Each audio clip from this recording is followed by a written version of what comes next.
ಕರ್ನಾಟಕ ರಾಜ್ಯ ಸೌಹಾರ್ದ ಸಹಕಾರಿ ಮಹಾಮಂಡಳದ ವತಿಯಿಂದ ಏರ್ಪಡಿಸಿರ್ತಕ್ಕಂಥ ಈ ಒಂದು ತರಬೇತಿ ಕಾರ್ಯಕ್ರಮ ಅನ್ನೋದಕ್ಕಿಂತ ಸಂವಾದ ಕಾರ್ಯಕ್ರಮಕ್ಕೆ ಆಗಮಿಸಿರ್ತಕ್ಕಂಥ ರಾಜ್ಯದ ವಿವಿಧ ಭಾಗಗಳಿಂದ ಆಗಮಿಸಿರ್ತಕ್ಕಂಥ ಎಲ್ಲ ಸೌಹಾರ್ದ ಸಹಕಾರಿಯ ಅಧ್ಯಕ್ಷರು, ಉಪಾಧ್ಯಕ್ಷರು, ನಿರ್ದೇಶಕ ಬಂಧುಗಳಿಗೆ ನಾನು ಮೊದಲನೇದಾಗಿ ನನ್ನ ಪ್ರಣಾಮಗಳನ್ನು ಅರ್ಪಿಸ್ತೇನೆ. ತಾವೆಲ್ಲ ಒಂದು ಸಂಸ್ಥೆಯನ್ನು ಕಟ್ಟಿದ್ದೀರಿ, ಉಳಿಸಿದ್ದೀರಿ, ಬೆಳೆಸಿದ್ದೀರಿ. ಒಂದು ಸಂಸ್ಥೆಯನ್ನು ಕಟ್ಟಿರೋದಲ್ಲದೆ ಕೆಲವರು ಈಗ ಅಧ್ಯಕ್ಷರಾಗಿ ಅಥವಾ ನಿರ್ದೇಶಕರಾಗಿ ಚುನಾಯಿತರಾಗಿರ್ಬೇಕು. ಉಳಿಸೋದು ಭಾಳ ಮುಖ್ಯ, ಕಟ್ಟೋದ್ರ ಜೊತೆಗೆ ಉಳಿಸೋದು ಭಾಳ ಮುಖ್ಯ. ಅದೇ ರೀತಿ ಅದನ್ನು ಬೆಳೆಸ್ಕೊಂಡು ಹೋಗೋದು ಭಾಳ ಮುಖ್ಯನೇ. ಹಾಗಾಗಿ ನೀವು ಒಂದು ಸಂಸ್ಥೆಯನ್ನು ಕಟ್ಟಿ ಉಳಿಸಿ ಬೆಳೆಸ್ತಾ ಇದ್ದೀರಿ ಅಂದರೆ ನಿಮಗೆ ತುಂಬ ಜವಾಬ್ದಾರಿ ಇದೆ ಅಂತ ಅರ್ಥ. ನಿಮಗೆ ಅಧಿಕಾರ ಇರ್ಬೋದು, ಆದರೆ ಅದರ ಜೊತೆಗೆ ಜಾಸ್ತಿ ಜವಾಬ್ದಾರಿ ಇರುತ್ತೆ. ಅದನ್ನು ತಾವೆಲ್ಲ ಅರ್ಥಕೊಂಡಿದ್ದೀರಿ, ಅದರಿಂದಲೇ ಆ ಸಂಸ್ಥೆಯನ್ನು ನಡೆಸ್ಕೊಂಡು ಬರ್ತಾ ಇದ್ದೀರಿ. ನೀವೆಲ್ಲ ಮೂಲಭೂತವಾಗಿ ಈಗ ನಿರ್ದೇಶಕರು, ಅಧ್ಯಕ್ಷರಾಗಿರ್ಬೋದು, ಉಪಾಧ್ಯಕ್ಷರಾಗಿರ್ಬೋದು. ನಿರ್ದೇಶಕರಾದ ಮೇಲೇ ಅವೆರಡು ಹಾಗಾಗಿ ಸಾಧ್ಯ.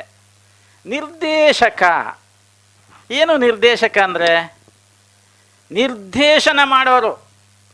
ಒಂದು ಸಂಸ್ಥೆಯು ಯಾವ ದಿಕ್ಕಿನಲ್ಲಿ ಹೋಗಬೇಕು ಮುಂದಿನ 5 ವರ್ಷಗಳಲ್ಲಿ, 5 ವರ್ಷಕ್ಕೆ ನೀವು ನಿರ್ದೇಶಕರಾಗಿ ಆಯ್ಕೆ ಆಗಿರ್ತೀರಿ. ಮತ್ತೆ ಇನ್ನೊಂದು ಟರ್ಮ್ಗೆ 5 ವರ್ಷಕ್ಕೆ ಆಗಬಹುದು. ಆದರೆ 5 ವರ್ಷ ಒಂದು ಟರ್ಮ್ ಇದೆ ಅಂದಮೇಲೆ ಆ 5 ವರ್ಷದವರೆಗೆ ನಾನಿರ್ತಕ್ಕಂಥ ಸಂಸ್ಥೆ ಯಾವ ದಿಕ್ಕಿನಲ್ಲಿ ಹೋಗಬೇಕು, ಯಾವ ರೀತಿ ಅದು ಅಭಿವೃದ್ಧಿ ಆಗಬೇಕು ಅಂತ ನಿರ್ದೇಶನ ನೀಡೋರು ನಿರ್ದೇಶಕರು.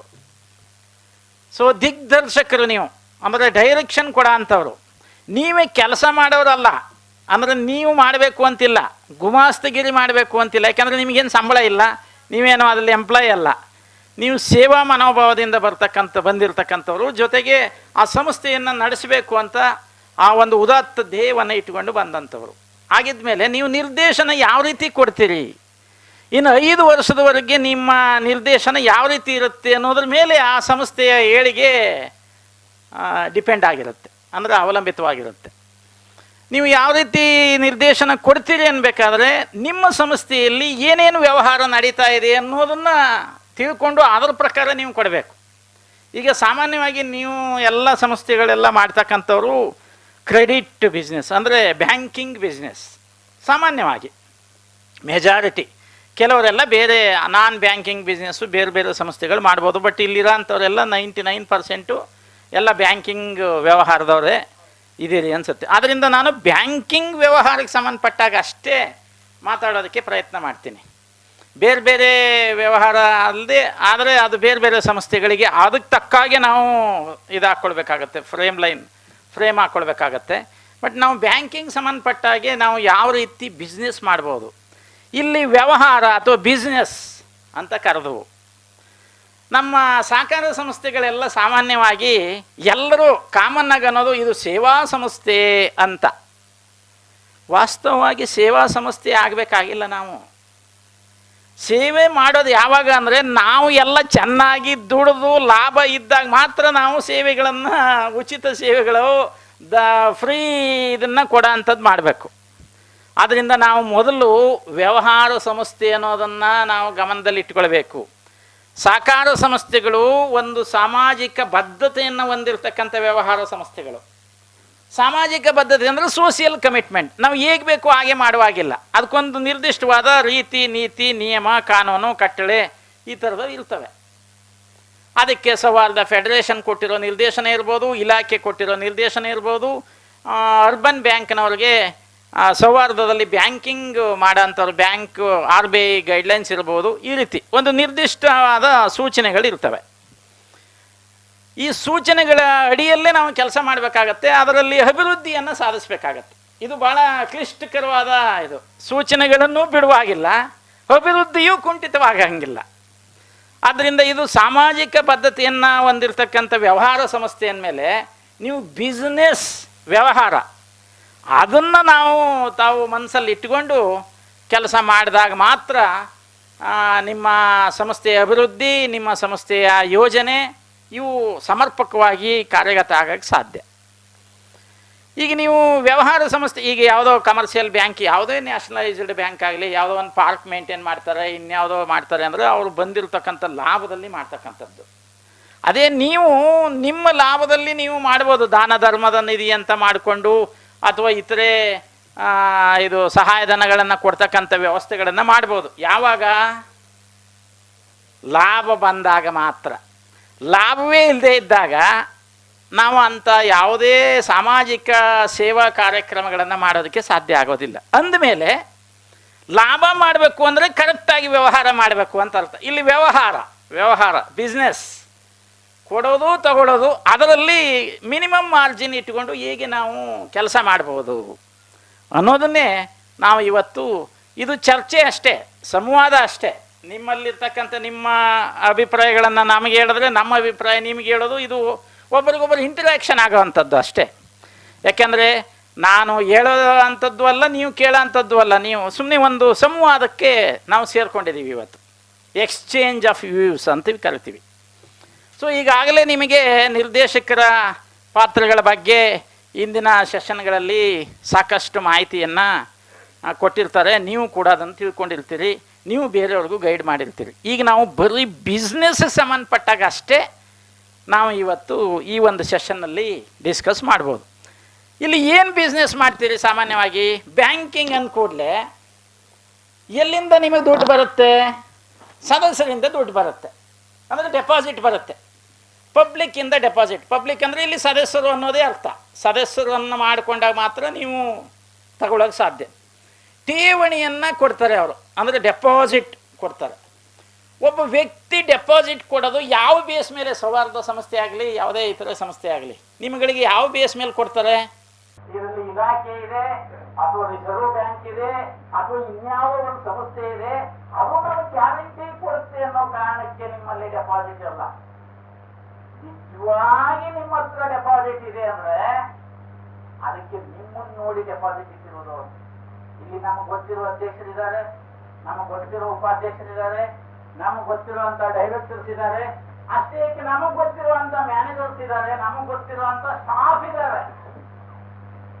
ಈ ಕಾರಣಕ್ಕೆ ಹೊರತು ಡೆಪಾಸಿಟ್ ಇಟ್ಟಿರೋದು ಎಲ್ಲ ಇದೇನೋ ಆಗ್ಬಿಟ್ಟ ಮೇಲೆ ಕೊನೆಗೆ ನಮಗೆ ಆಪತ್ ಬಾಂಧವವಾಗಿ ರಿಸರ್ವ್ ಬ್ಯಾಂಕ್ ದುಡ್ಡು ಕೊಟ್ಟುಬಿಡುತ್ತೆ, ಅಥವಾ ಇಲಾಖೆಯವರು ಬಂದು ದುಡ್ಡು ಕೊಡ್ತಾರೆ, ಅಥವಾ ಅವರಿದ್ದಾರೆ. ಆ ಕಾರಣಕ್ಕೆ ವಾಸ್ತವವಾಗಿ ಡೆಪಾಸಿಟ್ ಇಲ್ಲ.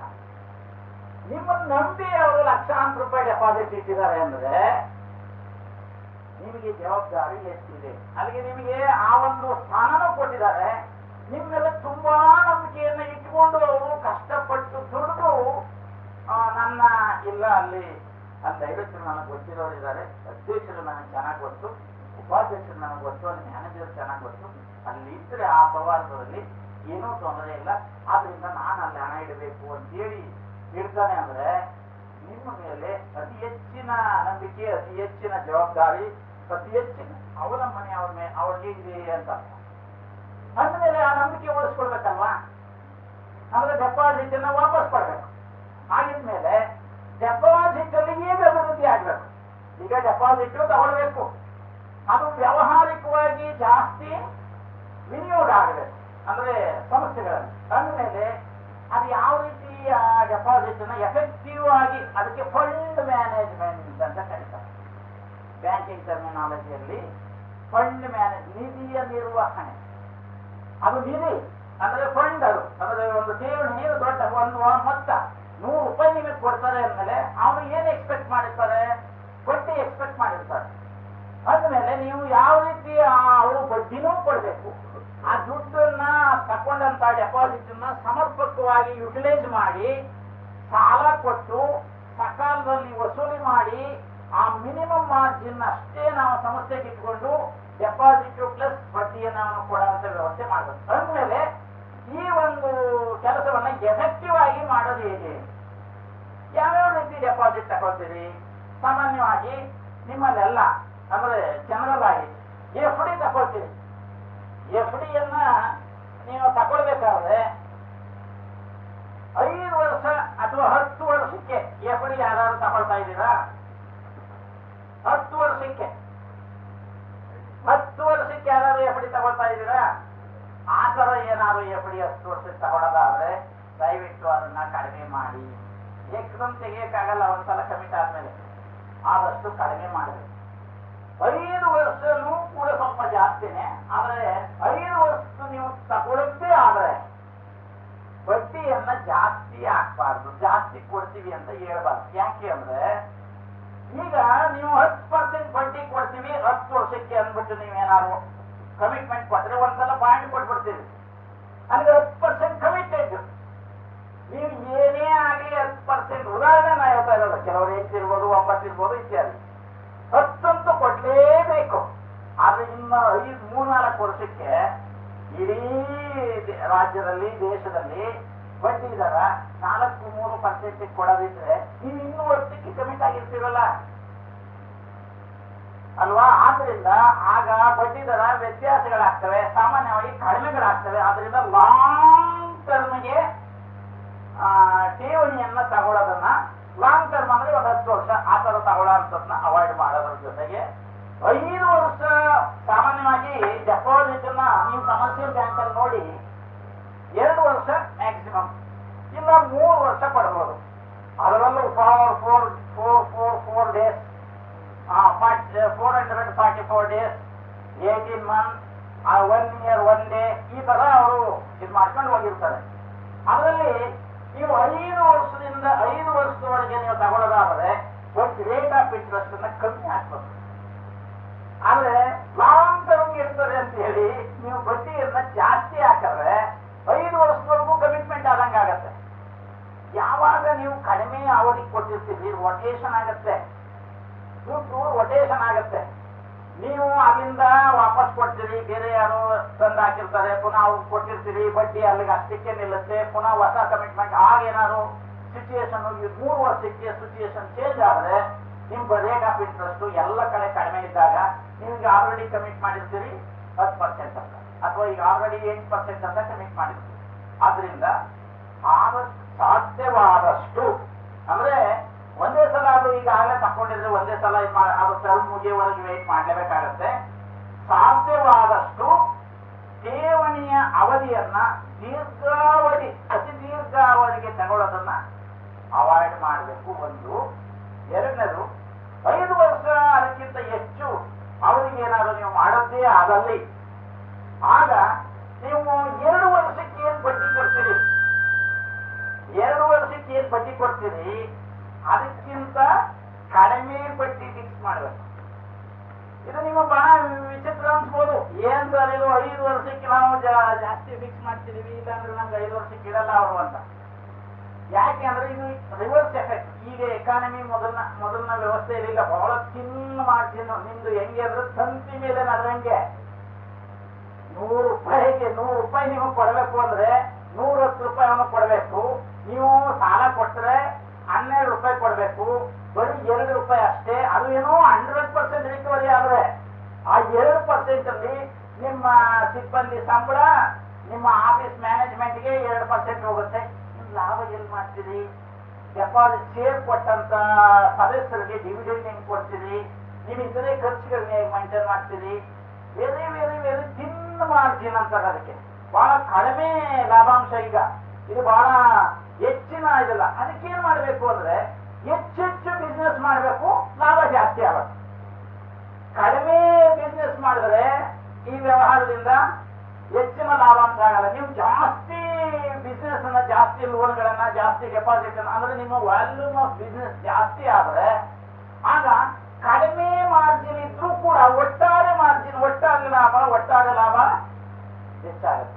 ಸೊ ಆದ್ರಿಂದ ಠೇವಣಿಯನ್ನ ನೀವು ತಗೊಳ್ಬೇಕಾದ್ರೆ ನೀವು ಅನಾಲಿಸಿಸ್ ಮಾಡ್ಬೇಕು. ಏನಂತ ಫಸ್ಟ್ ನೀವು ಮಾಡ್ಬೇಕಾದ ಕೆಲಸ ಏನು ಅಂದ್ರೆ ನಿಮ್ ಬ್ಯಾಲೆನ್ಸ್ ಶೀಟ್ ತೆಗೆದು, ಏನು ಆಡಿಟ್ ಬ್ಯಾಲೆನ್ಸ್ ಶೀಟ್ ಇದೆ ಅದ್ರಲ್ಲಿ ತೆಗೆದು ನಮ್ಮ ಸಂಸ್ಥೆ ಯಾವ ದಿಕ್ಕಿನಲ್ಲಿದೆ ಅಂದ್ರೆ ಅಂಕಿ ಅಂಶಗಳ ಪ್ರಕಾರ ಅದೇ ಡೆಪಾಸಿಟ್ನೇ ತಕೊಂಡ್ರೆ ಹೋದ ವರ್ಷ ಎಷ್ಟು ಡೆಪಾಸಿಟ್ ಇತ್ತು. ಉದಾಹರಣೆಗೆ ಲಾಸ್ಟ್ 100 ಕೋಟಿ ಡೆಪಾಸಿಟ್ ಇದೆ ಅಂತ ಇಟ್ಕೊಳ್ಳಿ. 100 ಕೋಟಿ ಡೆಪಾಸಿಟ್ ಇದ್ದು ಇದು ಒಟ್ಟಾರೆ 100 ಕೋಟಿ ಇದೆ ಮಾರ್ಚ್ ಎಂಡಿಗೆ.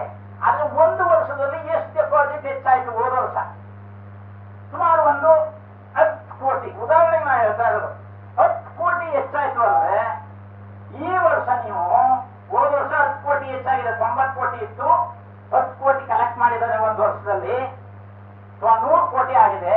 ಈ ವರ್ಷ ನೀವು ಮಾಡ್ಬೇಕಾದ್ದು ಏಪ್ರಿಲ್ ತಿಂಗಳಲ್ಲೇ ಮಾಡ್ಬೇಕು. ಇದನ್ನ ಆದಷ್ಟು ಮಾರ್ಚಿಯಲ್ಲೇ ಮಾಡ್ಕೊಳ್ಬೇಕು. ಏನಂತಂದ್ರೆ ನೆಕ್ಸ್ಟ್ 5 ವರ್ಷಕ್ಕೆ ರೂಟ್ ಮ್ಯಾಪ್ ಅಂದ್ರೆ ಇನ್ನು 5 ವರ್ಷದ ಅವಧಿಯಲ್ಲಿ ಡೆಪಾಸಿಟ್ ಸಂಬಂಧಪಟ್ಟ ಹಾಗೆ ಏನು ಕಾರ್ಯಕ್ರಮ ಹಾಕೊಳ್ಬೇಕು, ಎಷ್ಟೆಷ್ಟನ್ನು ನಾವು ಸಂಗ್ರಹಿಸ್ಬೇಕು. ಎಷ್ಟು ಸಂಗ್ರಹಿಸ್ಬೇಕು ಅಂದ್ರೆ ಟಾರ್ಗೆಟ್ ಕೊಡ್ಬೇಕು. ನೀವು ಅಧ್ಯಕ್ಷರು, ನಿರ್ದೇಶಕರು, ಉಪಾಧ್ಯಕ್ಷರಾದ ನೀವುಗಳೇ ಟಾರ್ಗೆಟ್ ಕೊಡೋರು. ಯಾರಿಗೆ ಟಾರ್ಗೆಟ್ ಕೊಡ್ತೀರಿ? ಸ್ಟಾಫ್ ಕೊಡ್ಬೇಕು, ಸಿಇಒ ಕೊಡ್ಬೇಕು. ಸಿಇಒ ಇನ್ ಟೈಮು ಅವ್ರ ಸ್ಟಾಫ್ಗೆ, ಅವ್ರ ಬ್ರಾಂಚ್ನವ್ರಿಗೆ, ಒಂದೊಂದು ಬ್ರಾಂಚ್ಗೆ ಇಷ್ಟಿಷ್ಟು ಬ್ರಾಂಚ್ ಇದ್ರೆ, ಬ್ರಾಂಚ್ ಇಲ್ಲ ಅಂದ್ರೆ ಅವ್ರದೇ ಆದ ಸ್ಟಾಫ್ ಅಲ್ಲಿ ಒಬ್ಬೊಬ್ಬ ಸ್ಟಾಫ್ಗೆ ಇಷ್ಟಿಷ್ಟು ಅಂತ ಟಾರ್ಗೆಟ್ ಅನ್ನ ಹಂಚ್ತಾರೆ. ನೀವು ಟಾರ್ಗೆಟ್ ಅನ್ನ ಕೊಡ್ಬೇಕಾಗತ್ತೆ. ಅಂದ್ರೆ ಗುರಿ ಇರ್ಬೇಕು ಅವ್ರಿಗೆ. ಇಲ್ಲ ಅಂದ್ರೆ ಟಾರ್ಗೆಟ್ ಇಲ್ಲ ಅಂದ್ರೆ ಮಿನಿಮಮ್ ಟೆನ್ಷನ್ ಇರಲೇಬೇಕು. ಈಗ ಸ್ಟ್ರೆಸ್ ಅಂತೀವಲ್ಲ, ಬಹಳ ಸ್ಟ್ರೆಸ್ ತಗೊಳ್ಬಾರ್ದು, ಸ್ಟ್ರೆಸ್ ಮಾಡಬಾರ್ದು, ಸ್ಟ್ರೆಸ್ ಇರಬಾರ್ದು ಅಂತ. ಮಿನಿಮಮ್ ಸ್ಟ್ರೆಸ್ ಇಲ್ಲ ಅಂದ್ರೆ ಮನುಷ್ಯ ಏನು ಮಾಡಕ್ ಆಗದೇ ಇಲ್ಲ. ಈಗ 9 ನೀವು ಬರಲೇಬೇಕು ಅಂತ ಇವರು ಒತ್ತಾಯ ಮಾಡಿದ್ರು, ಅದು ಒಂದು ಸ್ಟ್ರೆಸ್. ಅನ್ನ 9 ಇಲ್ಲಿ ಬರಲೇಬೇಕು ಅಂದ್ರೆ ಮಿನಿಮಮ್ ಸ್ಟ್ರೆಸ್ ಇರಲೇಬೇಕು. ಆದ್ರಿಂದ ನೀವು ಟಾರ್ಗೆಟ್ ಕೊಡ್ಲೇಬೇಕಾಗತ್ತೆ. ಟಾರ್ಗೆಟ್ ಹೇಗೆ ಕೊಡ್ಬೇಕು, ಎಷ್ಟು ಕೊಡ್ಬೋದು ಅಂದ್ರೆ ಅಬ್ನಾರ್ಮಲ್ ಟಾರ್ಗೆಟ್ ಕೊಡಬಾರ್ದು. ಯಾಕಂದ್ರೆ ಅದು ಅಚೀವಬಲ್ ಅಲ್ಲ. ಸಾಧನೆ ಮಾಡುವಂತ ಟಾರ್ಗೆಟ್ ಕೊಡ್ಬೇಕು. ಆಕ್ಚುಲ್ ಆಗಿ ಎಷ್ಟು ಕೊಡ್ಬೋದು? ಸಾಮಾನ್ಯವಾಗಿ ಟಾರ್ಗೆಟ್ ಅನ್ನ ಕೊಡುವಂಥದ್ದು 10-20% ಮಾತ್ರ. 20% ಗಿಂತ ಟಾರ್ಗೆಟ್ ಅನ್ನ ನೀವು ಕೊಟ್ಟದ್ದೇ ಆದ್ರೆ ಆ ಟಾರ್ಗೆಟ್ ಅಚೀವ್ ಆಗಲ್ಲ. ಜೊತೆಗೆ ಆಗ ನಿಮ್ ಸ್ಟಾಫ್ ಸುಮ್ನೆ ನಮ್ ಡೈರೆಕ್ಟರ್, ನಮ್ಮ ಅಧ್ಯಕ್ಷರೆಲ್ಲ ಏನಪ್ಪ ಇಷ್ಟೆಲ್ಲ ಕೊಟ್ಬಿಟ್ಟು ಅದೇನು ಏಕ್ರಮ 50 ಹೋದ ವರ್ಷ 10 ಕೋಟಿ ಆಗಿದೆ, ಈ ವರ್ಷ ಇಲ್ಲ, ನೀವು ಅದೆಲ್ಲ ಗೊತ್ತಿಲ್ಲ ನನಗೆ, ಈ ವರ್ಷ 50 ಕೋಟಿ ಮಾಡ್ಲೇಬೇಕು ಅಂದ್ರೆ ಸುಮ್ನೆ ಅವ್ರಿಗೆಲ್ಲ ಪ್ರಾಕ್ಟಿಕಲ್ ಆಗಿದಾಗಲ್ಲ. 50 ಕೋಟಿ ಎಲ್ಲ ಆಗ್ಬಿಡುತ್ತೆ. ಸುಮ್ನೆ ಏನೋ ಹಿಂಗ್ ಮಾಡಿದ್ದಾರೆ, ಆ ತರ ಒಂದು ನೆಗೆಟಿವ್ ಇದು ಬರುತ್ತೆ. ಅದರಿಂದ ಅಚೀವಬಲ್ ಟಾರ್ಗೆಟ್ ಅನ್ನು ಅಚೀವ್ ಮಾಡೋದು ಸಾಧ್ಯ ಆಗಂತದ್ದು ಅಷ್ಟನ್ನೇ ಕೊಡ್ಬೇಕಾಗತ್ತೆ. ಇದು ಸಾಮಾನ್ಯವಾಗಿ ಜನರಲ್ ಆಗಿ ಎಷ್ಟು ಪರ್ಸೆಂಟೇಜ್ ಇರುತ್ತೆ ಅಂದ್ರೆ 10-20% ಒಳಗಡೆ ಟಾರ್ಗೆಟ್ ಅನ್ನ ಕೊಡಬೇಕು. ಈಗ ಹೋದ ವರ್ಷ 10 ಕೋಟಿ 100 ಕೋಟಿ ಇದೆ, 10 ಕೋಟಿ ಮಾಡಿದ್ದಾರೆ. ಈ ವರ್ಷ ಅದು 100 ಕೋಟಿ ಆಯ್ತು ಟೋಟಲ್ 90ರಿಂದ. ಈ ಸಲ 120 ಕೋಟಿ ಒಳಗಡೆನೆ ಇರಬೇಕು. ಅಲ್ಲಿಗೆ 20 ಕೋಟಿಗಿಂತ ಜಾಸ್ತಿ ನೀವು ಟಾರ್ಗೆಟ್ ಅನ್ನ ಈ ವರ್ಷಕ್ಕೆ ಹಾಕೊಳ್ಳೇಬಾರದು. ಹೋದ ವರ್ಷ 10 ಕೋಟಿ ಅಂದ್ರೆ 15 ಕೋಟಿ ಮಾಡ್ಬೋದು, ಅದು 20 ಕೋಟಿ ಮಾಡ್ಬೋದು. 20% ಗಿಂತ ಎಕ್ಸ್ಟ್ರಾ ನೀವು ಟಾರ್ಗೆಟ್ ಅನ್ನು ಯಾಕಂದ್ರೆ ಒಂದೇ ಸಲ ರೈಸ್ ಮಾಡೋರು ಕೂಡ that is also danger thing. ಯಾಕೆಂದ್ರೆ ತುಂಬಾ ಸಕ್ಸಸ್ ಆಗ್ಬಿಟ್ಟಿದೆ ಅಂತ ಹೇಳಿ ಭಾರಿ ಸಕ್ಸಸ್ಫುಲ್ ಸಂಸ್ಥೆದು ಹೇಳ್ತಾರಲ್ಲ ಸಕ್ಸಸ್ ಸ್ಟೋರಿ, ಅದು ಕೂಡ ಒಂದ್ ರೀತಿಯಲ್ಲಿ ಡೇಂಜರೇ. ಏನೋ ಆಗಿದೆ ಅಂತ ಅರ್ಥ ಇಲ್ಲ, ಯಾವುದೋ ದುಡ್ಡು ಬಂದ್ಬಿಟ್ಟಿದೆ. ಇಲ್ಲ, ಈ ಸಲ 100 ಕೋಟಿ ಜಾಸ್ತಿ ಆಗೋಯ್ತು. ಹೆಂಗ್ ಜಾಸ್ತಿ ಆಯ್ತು 100 ಕೋಟಿ? ಯಾರೋ ಬಾಂಬೆ ಇಂದನೋ ಅಥವಾ ಇನ್ಯಾವುದೋ ದುಬೈಯಿಂದನೋ ಇನ್ಯಾವುದೋ ಕೊಂಡನ್ನ ತಂದು ಇಲ್ಲಿ ಹಾಕ್ಬಿಟ್ಟಿರ್ಬೇಕು.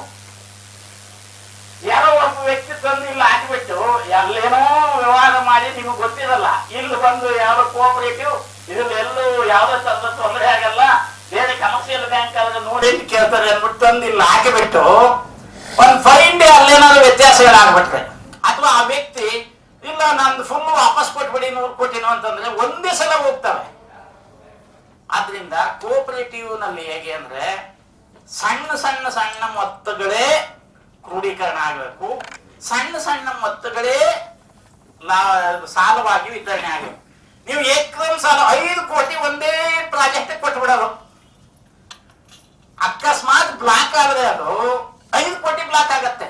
ಅದೇ 5 ಕೋಟಿಯನ್ನ 500 ಜನಕ್ಕೆ ಕೊಡಿ ಅಥವಾ 20 ಜನಕ್ಕೆ ಕೊಡಿ. 20 ಜನದಲ್ಲಿ 10 ಜನರು ಬ್ಲಾಕ್ ಆದ್ರೆ 10 ಜನದ್ದು ಸಾಲ ಬರುತ್ತೆ. ಆಗ ನಿಮ್ಗೆ ವ್ಯವಹಾರಕ್ಕೆ ರೊಟೇಷನ್ ಸ್ಟಾರ್ಟ್ ಆಗುತ್ತೆ. ಆದ್ರಿಂದ ಅತಿ ಹೆಚ್ಚಿನ ಮೊತ್ತದ ಸಾಲವನ್ನು ಕೊಡೋದಾಗ್ಲಿ, ಅತಿ ಹೆಚ್ಚಿನ ಮೊತ್ತದ ಡೆಪಾಸಿಟ್ ಅನ್ನ ತುಂಬಾ ಡೆಪಾಸಿಟ್, ಈಗ ಒಬ್ರು ಇದ್ದಕ್ಕಿದ್ದಾಗೆ ಬಂದು ಇಲ್ಲ ನಿಮ್ಮಲ್ಲಿ ನಾನು 50 ಕೋಟಿ ಡೆಪಾಸಿಟ್ ಇಡ್ತೀನಿ ಅಧ್ಯಕ್ಷರೇ, ಇದು ಬಡ್ಡಿ ಏನ್ ಕೊಡ್ತೀರಿ ಅಂತ ಬೇಡ ಬೇಡ ನಮ್ಗೆ 50 ಕೋಟಿ ಬೇಡ ಅನ್ಬೇಕು. ನೀವೇನ್ ಮಾಡ್ತೀರಿ? 50 ಕೋಟಿ ಕೊಡ್ತೀರ, ಓ ಒಳ್ಳೆ ಒಳ್ಳೆ ಇವ್ರು ಸಿಕ್ಕಿದ್ರು ಅಂದ್ಬಿಟ್ಟು ಅವ್ರನ್ನ ಕೂರ್ಸಿ ಅವ್ರಿಗೆ ಏನ್ ಕಾಫಿ ಬೇಕಾ, ಟಿಫನ್ ಬೇಕಾ, ಏನ್ ಬೇಕು ಎಲ್ಲಾ ಟ್ರೀಟ್ಮೆಂಟ್ ಮಾಡಿ ಡೆಪಾಸಿಟ್ ಕೊಡಂತವ್ರಿಗೆ ಕರೆದು ಕೂರ್ಸಿ ಟೀ ಕೊಟ್ಟು ಅವ್ರಿಗೆ ಹೇಗೆ ಸತ್ಕಾರ ಮಾಡ್ತೀರಿ ಅಂದ್ರೆ, ಓ ಇವರು ಬಹಳ ಅನುಕೂಲ ಮಾಡ್ತಾ ಇದಾರೆ ನಮಗೇನ್ ತಿಳ್ಕೊಂಡು ಮಾಡ್ತೀರಿ. ವಾಸ್ತವವಾಗಿ ಅದಲ್ಲ. ಅವರು ನಿಮ್ಮ ಹತ್ರ ಬಡ್ಡಿ ತಗೊಂಡೋಗಕ್ ಬಂದಿರೋರು. ನಿಜವಾಗಿ ಸಾಲ ತಕ್ಕೊಳಕ್ ಬಂದವ್ರು ಮಾತ್ರ ನಿಮ್ಗೆ ಅನ್ನದಾತರು, ನಮ್ಮ ಸಂಸ್ಥೆಯ ಉದ್ಧಾರ ಮಾಡೋರು.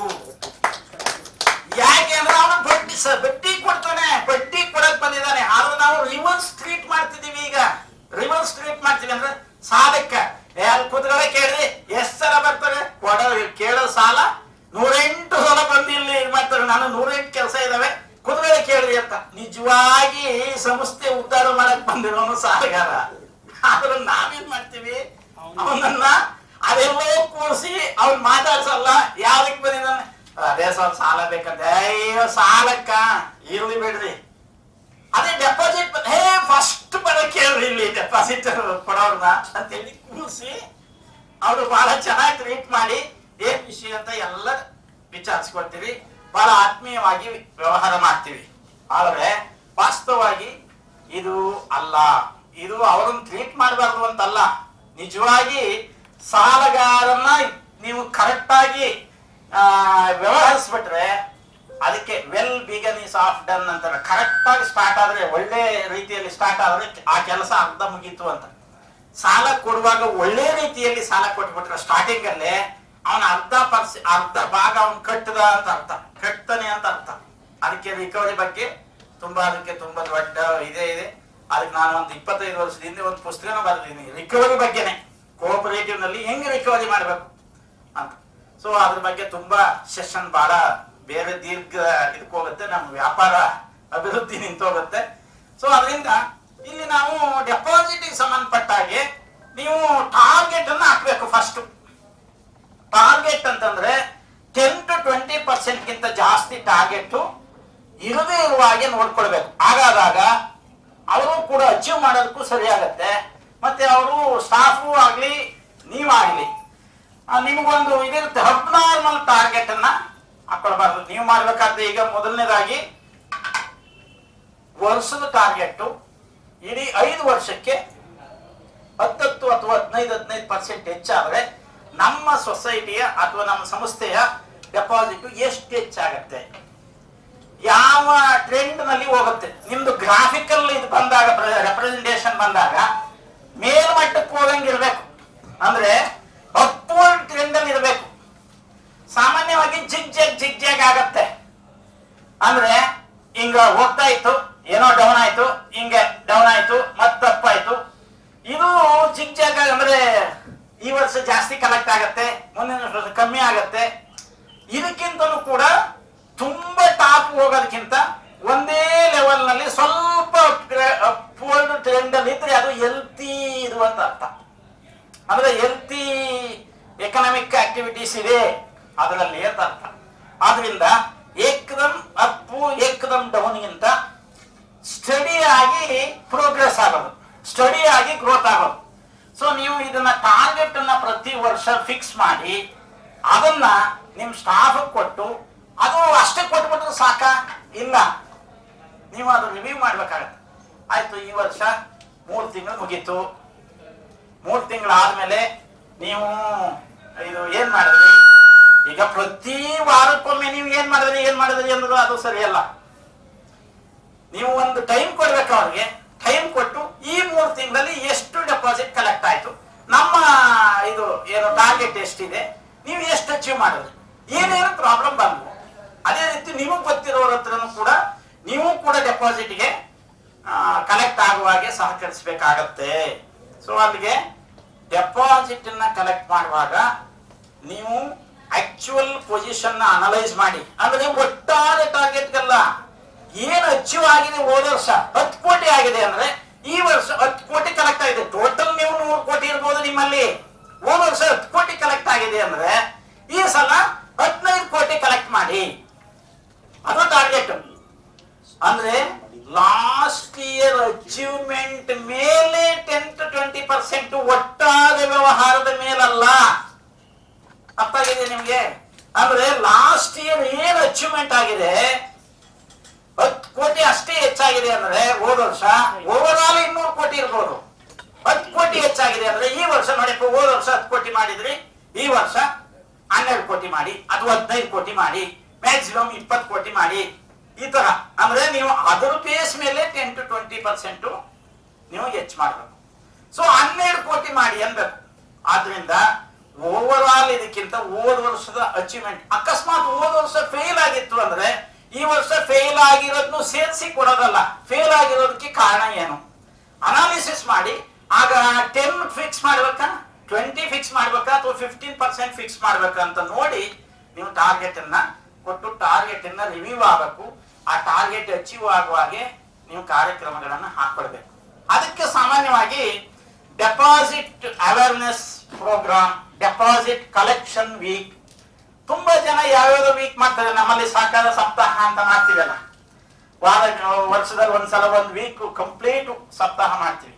ಈಗ ಇವರೆಲ್ಲ ಯಾರು ಫಾರೆಸ್ಟ್ ಡಿಪಾರ್ಟ್ಮೆಂಟ್ ನಲ್ಲಿ ಗಿಡ ನೆಡುವ ಸಪ್ತಾಹ ಅಂದ್ರೆ ಎಲ್ಲ ಕಡೆ ಗಿಡ ನೆಡೋದು ಒಂದು ವಾರದಲ್ಲಿ ಪೂರ್ತಿ. ಪೊಲೀಸ್ನವರೆಲ್ಲ ಅಪರಾಧ ತಡೆ ಸಪ್ತಾಹ, ಎಲ್ಲ ಕಡೆ ಎಲ್ಲೂ ಆಕ್ಸಿಡೆಂಟ್ ಆಗೋದು, ಎಲ್ಲ ಅಲರ್ಟ್ ಆಗಿದೆ ಅನ್ನೋದು ಆ ತರ ಹಂಗೆಲ್ಲ ಮಾಡ್ತಿರ್ತಾರೆ. ನಮ್ದಂಗೆಲ್ಲ ಮ್ಯಾಂಡೇಟರಿ ಆಗಿ ನಾವು ಮಾಡೋದೇ ಇದೆ, ಅವ್ರಿಗೆ ಆಪ್ಷನ್ ಇದೆ, ಆದ್ರೆ ನಾವು ಮ್ಯಾಂಡೇಟರಿ ಆಗಿ ಮಾಡೋದೇ ಇದೆ. ಅದರಲ್ಲಿ ನೀವು ಈ ತರ ಡೆಪಾಸಿಟ್ ಕಲೆಕ್ಷನ್ ಆಗ್ಬೇಕಾದ್ರೆ ಕೆಲವು ಸಲ ಸಪ್ತಾಹಗಳನ್ನು ಅಂದ್ರೆ ವಿಶೇಷವಾಗಿ ನಾವು ಈ ವಾರ ಅಥವಾ ಈ ತಿಂಗಳಲ್ಲಿ ನೀವು ಮಾಸಾಚರಣೆ ಅಂತ ಮಾಡ್ತೀರಿ, ನೀವು ಡೆಪಾಸಿಟ್ ಕಲೆಕ್ಷನ್ ಮಾಸಾಚರಣೆ. ಆ ಮಾಸದಲ್ಲಿ ಸ್ವಲ್ಪ ಜಾಸ್ತಿ ಕೊಡೋದು. ಜಾಸ್ತಿ ಅಂದ್ರೆ ಹೇಗೆ, 0.5 0.5% 1% ಕೊಡಬಾರ್ದು, ಸ್ವಲ್ಪ ಹೆಚ್ಚು ಮಾಡ್ದಂಗೆ ಮಾಡ್ಬೇಕಷ್ಟೇ.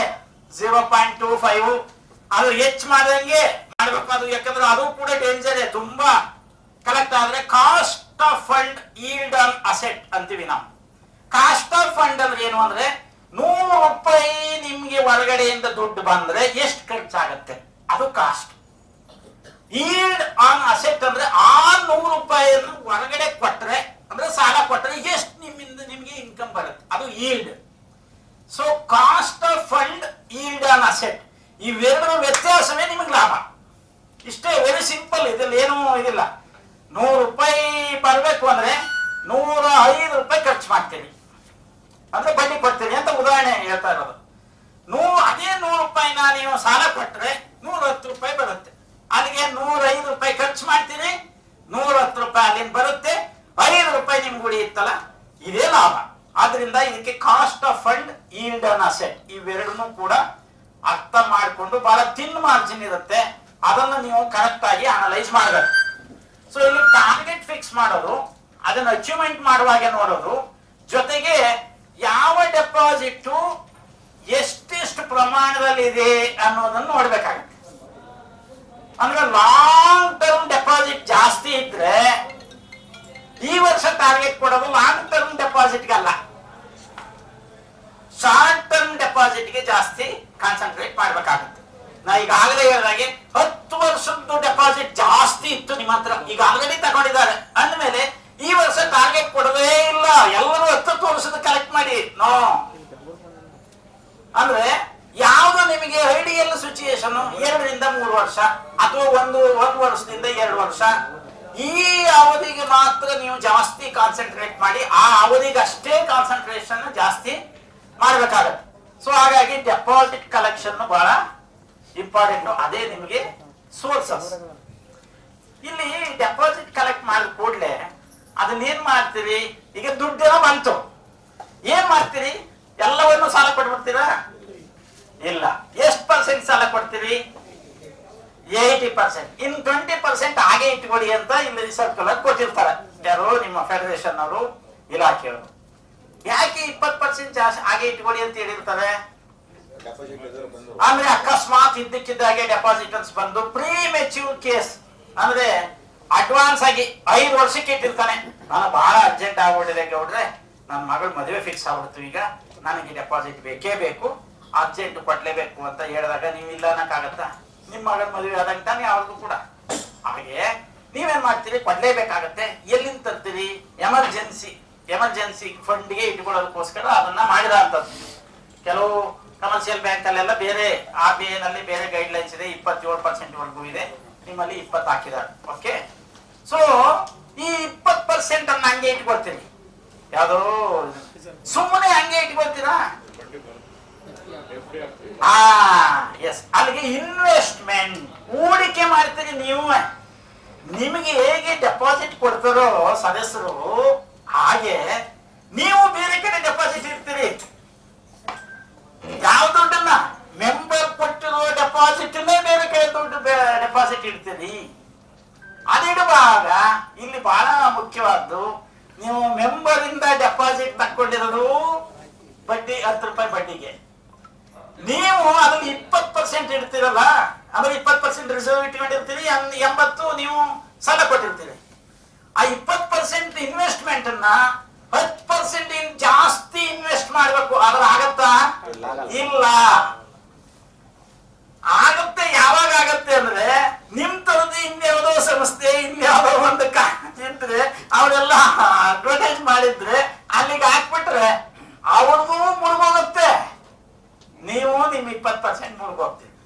ಆದ್ರಿಂದ ನೀವು ಅಂತ ಸಂಸ್ಥೆಗಳಲ್ಲಿ ಹಾಕೋದು ಮಾತ್ರ ಬಡ್ಡಿ ಜಾಸ್ತಿ ಬರುತ್ತೆ. ಅದಕ್ಕೆ ನೀವೇನ್ ಮಾಡ್ಬೇಕಾಗುತ್ತೆ? ಸೇಫ್ಟಿ, ಸೆಕ್ಯೂರಿಟಿ, ಲಿಕ್ವಿಡಿಟಿ ಅಂತ ಕರಿತೀವಿ ನಾವು. ಅದಕ್ಕೆ ಲಿಕ್ವಿಡಿಟಿ ಇಮಿಡಿಯೇಟ್ ಬರಂಗಿರಂಗಿರ್ಬೇಕು, ಅದು ಇಮಿಡಿಯೇಟ್ ಸಿಗಂಗಿರ್ಬೇಕು. ಜೊತೆಗೆ ಸೇಫ್ಟಿ ಇರಬೇಕು, ಬಹಳ ಮುಖ್ಯವಾಗಿ. ಸೇಫ್ಟಿ ಅನ್ನೋದು ಎಲ್ಲಿದೆ? ಇನ್ವೆಸ್ಟ್ಮೆಂಟ್ ಗೆ ಸಂಬಂಧಪಟ್ಟಾಗೆ ಯಾವ ಬ್ಯಾಂಕ್ ಅಲ್ಲಿ ಸೇಫ್ಟಿ ಆಗಿರಬೇಕು?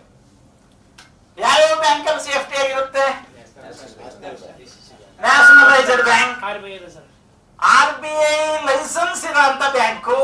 ಓಕೆ, ಆಮೇಲೆ DCC ಬ್ಯಾಂಕ್ ಅಂದ್ರು. ಓಕೆ, ಇನ್ನೆಲ್ಲಾದ್ರೂ ಇದೆಯಾ? Almost nationalised bank. So nationalised bank ಅಲ್ಲಿ ಈ ಕಮರ್ಷಿಯಲ್ ಬ್ಯಾಂಕ್, ಈಗ for example Canara bank, syndicate bank, ಇದು State Bank of India, Bank of Baroda ಇತ್ಯಾದಿಗಳಿದಾವಲ್ಲ, ಇವೆಲ್ಲ government nationalised bank, nationalised commercial bank. ಇನ್ನು ಪ್ರೈವೇಟ್ ಕಮರ್ಷಿಯಲ್ ಬ್ಯಾಂಕು ಇದಾವೆ. ಆಕ್ಸಿಸ್ ಬ್ಯಾಂಕ್ ಇರ್ಬೋದು, ICIC ಇರ್ಬೋದು, HDFC ಇರ್ಬೋದು, ಇವುಗಳೆಲ್ಲವೂ ಇತ್ಯಾದಿ. ಕರ್ನಾಟಕ ಬ್ಯಾಂಕ್ ಇರ್ಬೋದು, ಕರೂರ್ ವೈಶ್ಯ ಬ್ಯಾಂಕ್ ಇರ್ಬೋದು, ಇತ್ಯಾದಿ ಇತ್ಯಾದಿ. ಅವೆಲ್ಲವೂ ನ್ಯಾಷನಲೈಸ್ಡ್ ಅಲ್ಲ, commercial bank, private commercial bank. ಇನ್ನು ಸ್ಮಾಲ್ ಬ್ಯಾಂಕ್, ಫಿನಾನ್ಸಿಯಲ್, ಈ ಸ್ಮಾಲ್ ಫೈನಾನ್ಸ್ ಬ್ಯಾಂಕ್ಗಳು ಇದಾವೆ. ಉಜ್ಜೀವನ್ ಬ್ಯಾಂಕು, ಈಕ್ವಿಟಾಸ್ ಬ್ಯಾಂಕು, ನಿಮ್ಮಲ್ಲಿ ಬಹಳಷ್ಟು ಇಲ್ಲೆಲ್ಲ ಈ ಲಾಸ್ಟ್ ಆ ಪಕ್ಕದ ರೋಡ್ ಹೋದ್ರೆ ಬರೀ ಅವೇ ಇದಾವೆ. AU small finance bank, Utkarsh small finance bank, ಇವು ಕೂಡ ಈಗ ಸ್ಮಾಲ್ ಫೈನಾನ್ಸ್ ಬ್ಯಾಂಕ್ಗಳು ಬಂದಿದ್ದಾವೆ. ಅವು ಕೂಡ RBI ಲೈಸೆನ್ಸ್. ಅದೇ ರೀತಿ ನಮ್ಮ ಅರ್ಬನ್ ಕೋಆಪರೇಟಿವ್ ಬ್ಯಾಂಕ್ ಇದಾವೆ. ಕೋಆಪರೇಟಿವ್ ಅಲ್ಲೇ ಅರ್ಬನ್ ಕೋಆಪರೇಟಿವ್ ಬ್ಯಾಂಕ್ ಇದಾವೆ. ಅವು licensed by reserve bank of India, RBI control ಅಲ್ಲೇ ಅವರೇ ಲೈಸೆನ್ಸ್ ಕೊಟ್ಟಿರೋದು. ನಿಮ್ಮಂಗೆ ಅವರು ಕೋಆಪರೇಟಿವ್ನವರೇ, ಅಲ್ಲೂ ಕಮಿಟಿ ನಿಮ್ಮಂಗೆ ಇದೆ, ಇದ್ರಲ್ಲಿ ಏನು ವ್ಯತ್ಯಾಸ ಇಲ್ಲ. ಆದ್ರೆ ಅದಕ್ಕೆ ಲೈಸೆನ್ಸ್ RBI ಕೊಟ್ಟಿದೆ. 2 ವರ್ಷಕ್ಕೊಂದ್ಸಲ ಒಂದು ಇನ್ಸ್ಪೆಕ್ಷನ್ ಮಾಡುತ್ತೆ. ಅದು ಇದಾವೆ. ಇವುಗಳಲ್ಲಿ ಯಾವುದು ಸೇಫ್? ಯಾವ್ದು ಸೇಫ್? ನೀವೆಲ್ಲ 20% ಎಕ್ಸ್ಟ್ರಾ ಇರ್ತೀರಲ್ಲ ಡೆಪಾಸಿಟ್ ಅಲ್ಲಿ, ಅದನ್ನ ಇನ್ವೆಸ್ಟ್ ಮಾಡಿರ್ತೀರಿ. ಎಲ್ಲಿ ಇನ್ವೆಸ್ಟ್ ಮಾಡಿದಿರಿ? ಅದು ಸೇಫ್ ಇದೆಯಾ? ಅದೇ ನಿಮ್ ಬಿಸ್ನೆಸ್ ಪ್ರೋಗ್ರಾಮ್. ಈಗ ನಿಮ್ ಬಿಸ್ನೆಸ್ ಪ್ರೋಗ್ರಾಮ್ ಅಲ್ಲಿ ನೀವು ಅಭಿವೃದ್ಧಿಯಲ್ಲಿ ನಿಮ್ ಪಾತ್ರ ಏನು ಅಂದ್ರೆ, ನಿಮ್ ಸೆಕ್ರೆಟರಿಗೆ ಹೇಳ್ಬೇಕು, CEO-ಗೆ, ಅಲ್ಲಪ್ಪ ಎಲ್ಲ ಹಾಕಿದೆಯಾ, ದುಡ್ಡು ಎಲ್ಲಿ ಇಟ್ಟಿದೆಯಾ, ಎಕ್ಸ್ಟ್ರಾ ಇರೋದವನ್ನೆಲ್ಲ, ಮತ್ತೇನಾದ್ರು ಮುಳುಗೋದ್ರ ಏನ್ ಕತೆ ಅಂತ ಕೇಳ್ಬೇಕು. ನೀವು ಎಲ್ಲ ಹಾಕಿರ್ತೀವಿ. ಸಾಮಾನ್ಯವಾಗಿ ಅದನ್ನ ಎಲ್ಲಿ ಮಾಡ್ಬೇಕಾಗತ್ತೆ ಅಂದ್ರೆ, ಬ್ಯಾಂಕಿಂಗ್ ರೇಟ್ಸ್ ಅಂತ ಇದೆ, ಅದಕ್ಕೆ ಕ್ರಿಸಿಲ್ ರೇಟ್ಸ್ ಅಂತ ಇದಾವೆ, ಕೇರ್ ರೇಟಿಂಗ್ಸ್ ಅಂತ ಇದಾವೆ. ನೀವು ಸಿಂಪಲ್ ಆಗಿ ನಿಮಗೆ ಇವೆಲ್ಲ ಏನೂ ಬೇಡ ಅನ್ನೋದಾದ್ರೆ ಗೂಗಲ್ ನಲ್ಲಿ ಬ್ಯಾಂಕಿಂಗ್ ರೇಟ್ಸ್ ಯಾವ್ದೋ ನಿಮ್ಗೆ ಯಾವ್ದೋ ಪರ್ಟಿಕ್ಯುಲರ್ ಬ್ಯಾಂಕ್ ಹಾಕ್ಬಿಟ್ಟು, ಸೊ ICIC ಬ್ಯಾಂಕ್ ರೇಟಿಂಗ್ ಅಂತ ಹಾಕಿ ಗೂಗಲ್ ನಲ್ಲಿ. ಅಲ್ಲಿಗೆ ಕ್ರಿಸಲ್ ರೇಟ್ ಏನು, ಕೇರ್ ರೇಟ್ ಏನು ಅಂತ ಬರುತ್ತೆ. ಅದರಲ್ಲಿ AA+ ಇದ್ರೆ AA ಇದ್ರೂ okay, ಇದಿದ್ರೆ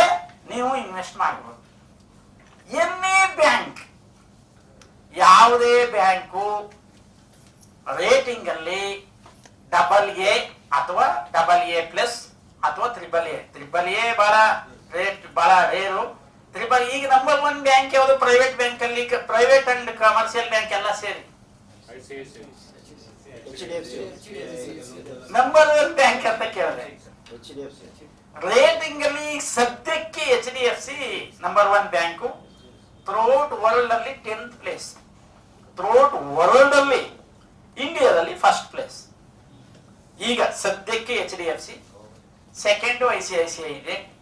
state Bank of India ಭಾರಿ ದೊಡ್ಡ ಬ್ಯಾಂಕು, ನಮ್ಮ ಇಡೀ ಇಂಡಿಯಾದ ಟ್ರೆಜರಿ, ಸರ್ಕಾರದ ಬ್ಯಾಂಕ್ ಅಂದ್ರೆ ಸರ್ಕಾರದ ಟ್ರೆಜರಿ ಇರೋದೇ SBI ನಲ್ಲಿ, ಅದು ನಂಬರ್ 3 ಇಂಡಿಯಾದಲ್ಲಿ. ಸೊ ಅದು ಕೂಡ ನಂಬರ್ 1 ಅಲ್ಲ. ಆದ್ರಿಂದ ಇದು ಯಾವ ಬೇಸ್ ಮೇಲೆ ಮಾಡ್ತಾರೆ ಅಂದ್ರೆ ಅದಕ್ಕೆ ಸಂಸ್ಥೆನೇ ಇದಾವೆ, ಅದು ಕೂಡ ಗೌರ್ಮೆಂಟ್ ಸಂಸ್ಥೆಗಳು. ಅವು ನಾರ್ಮ್ಸ್ ಅನ್ನ ಫಿಕ್ಸ್ ಮಾಡಿರ್ತಾರೆ. ಅವರು ಕೊಟ್ಟಿರುವಂತ ಸಾಲ, ಯಾವ್ಯಾವ ಸಾಲ ಕೊಟ್ಟಿದ್ದಾರೆ ಯಾರು ಆ ಬ್ಯಾಂಕ್ನವರು, ಆ ಸಾಲ ಅದು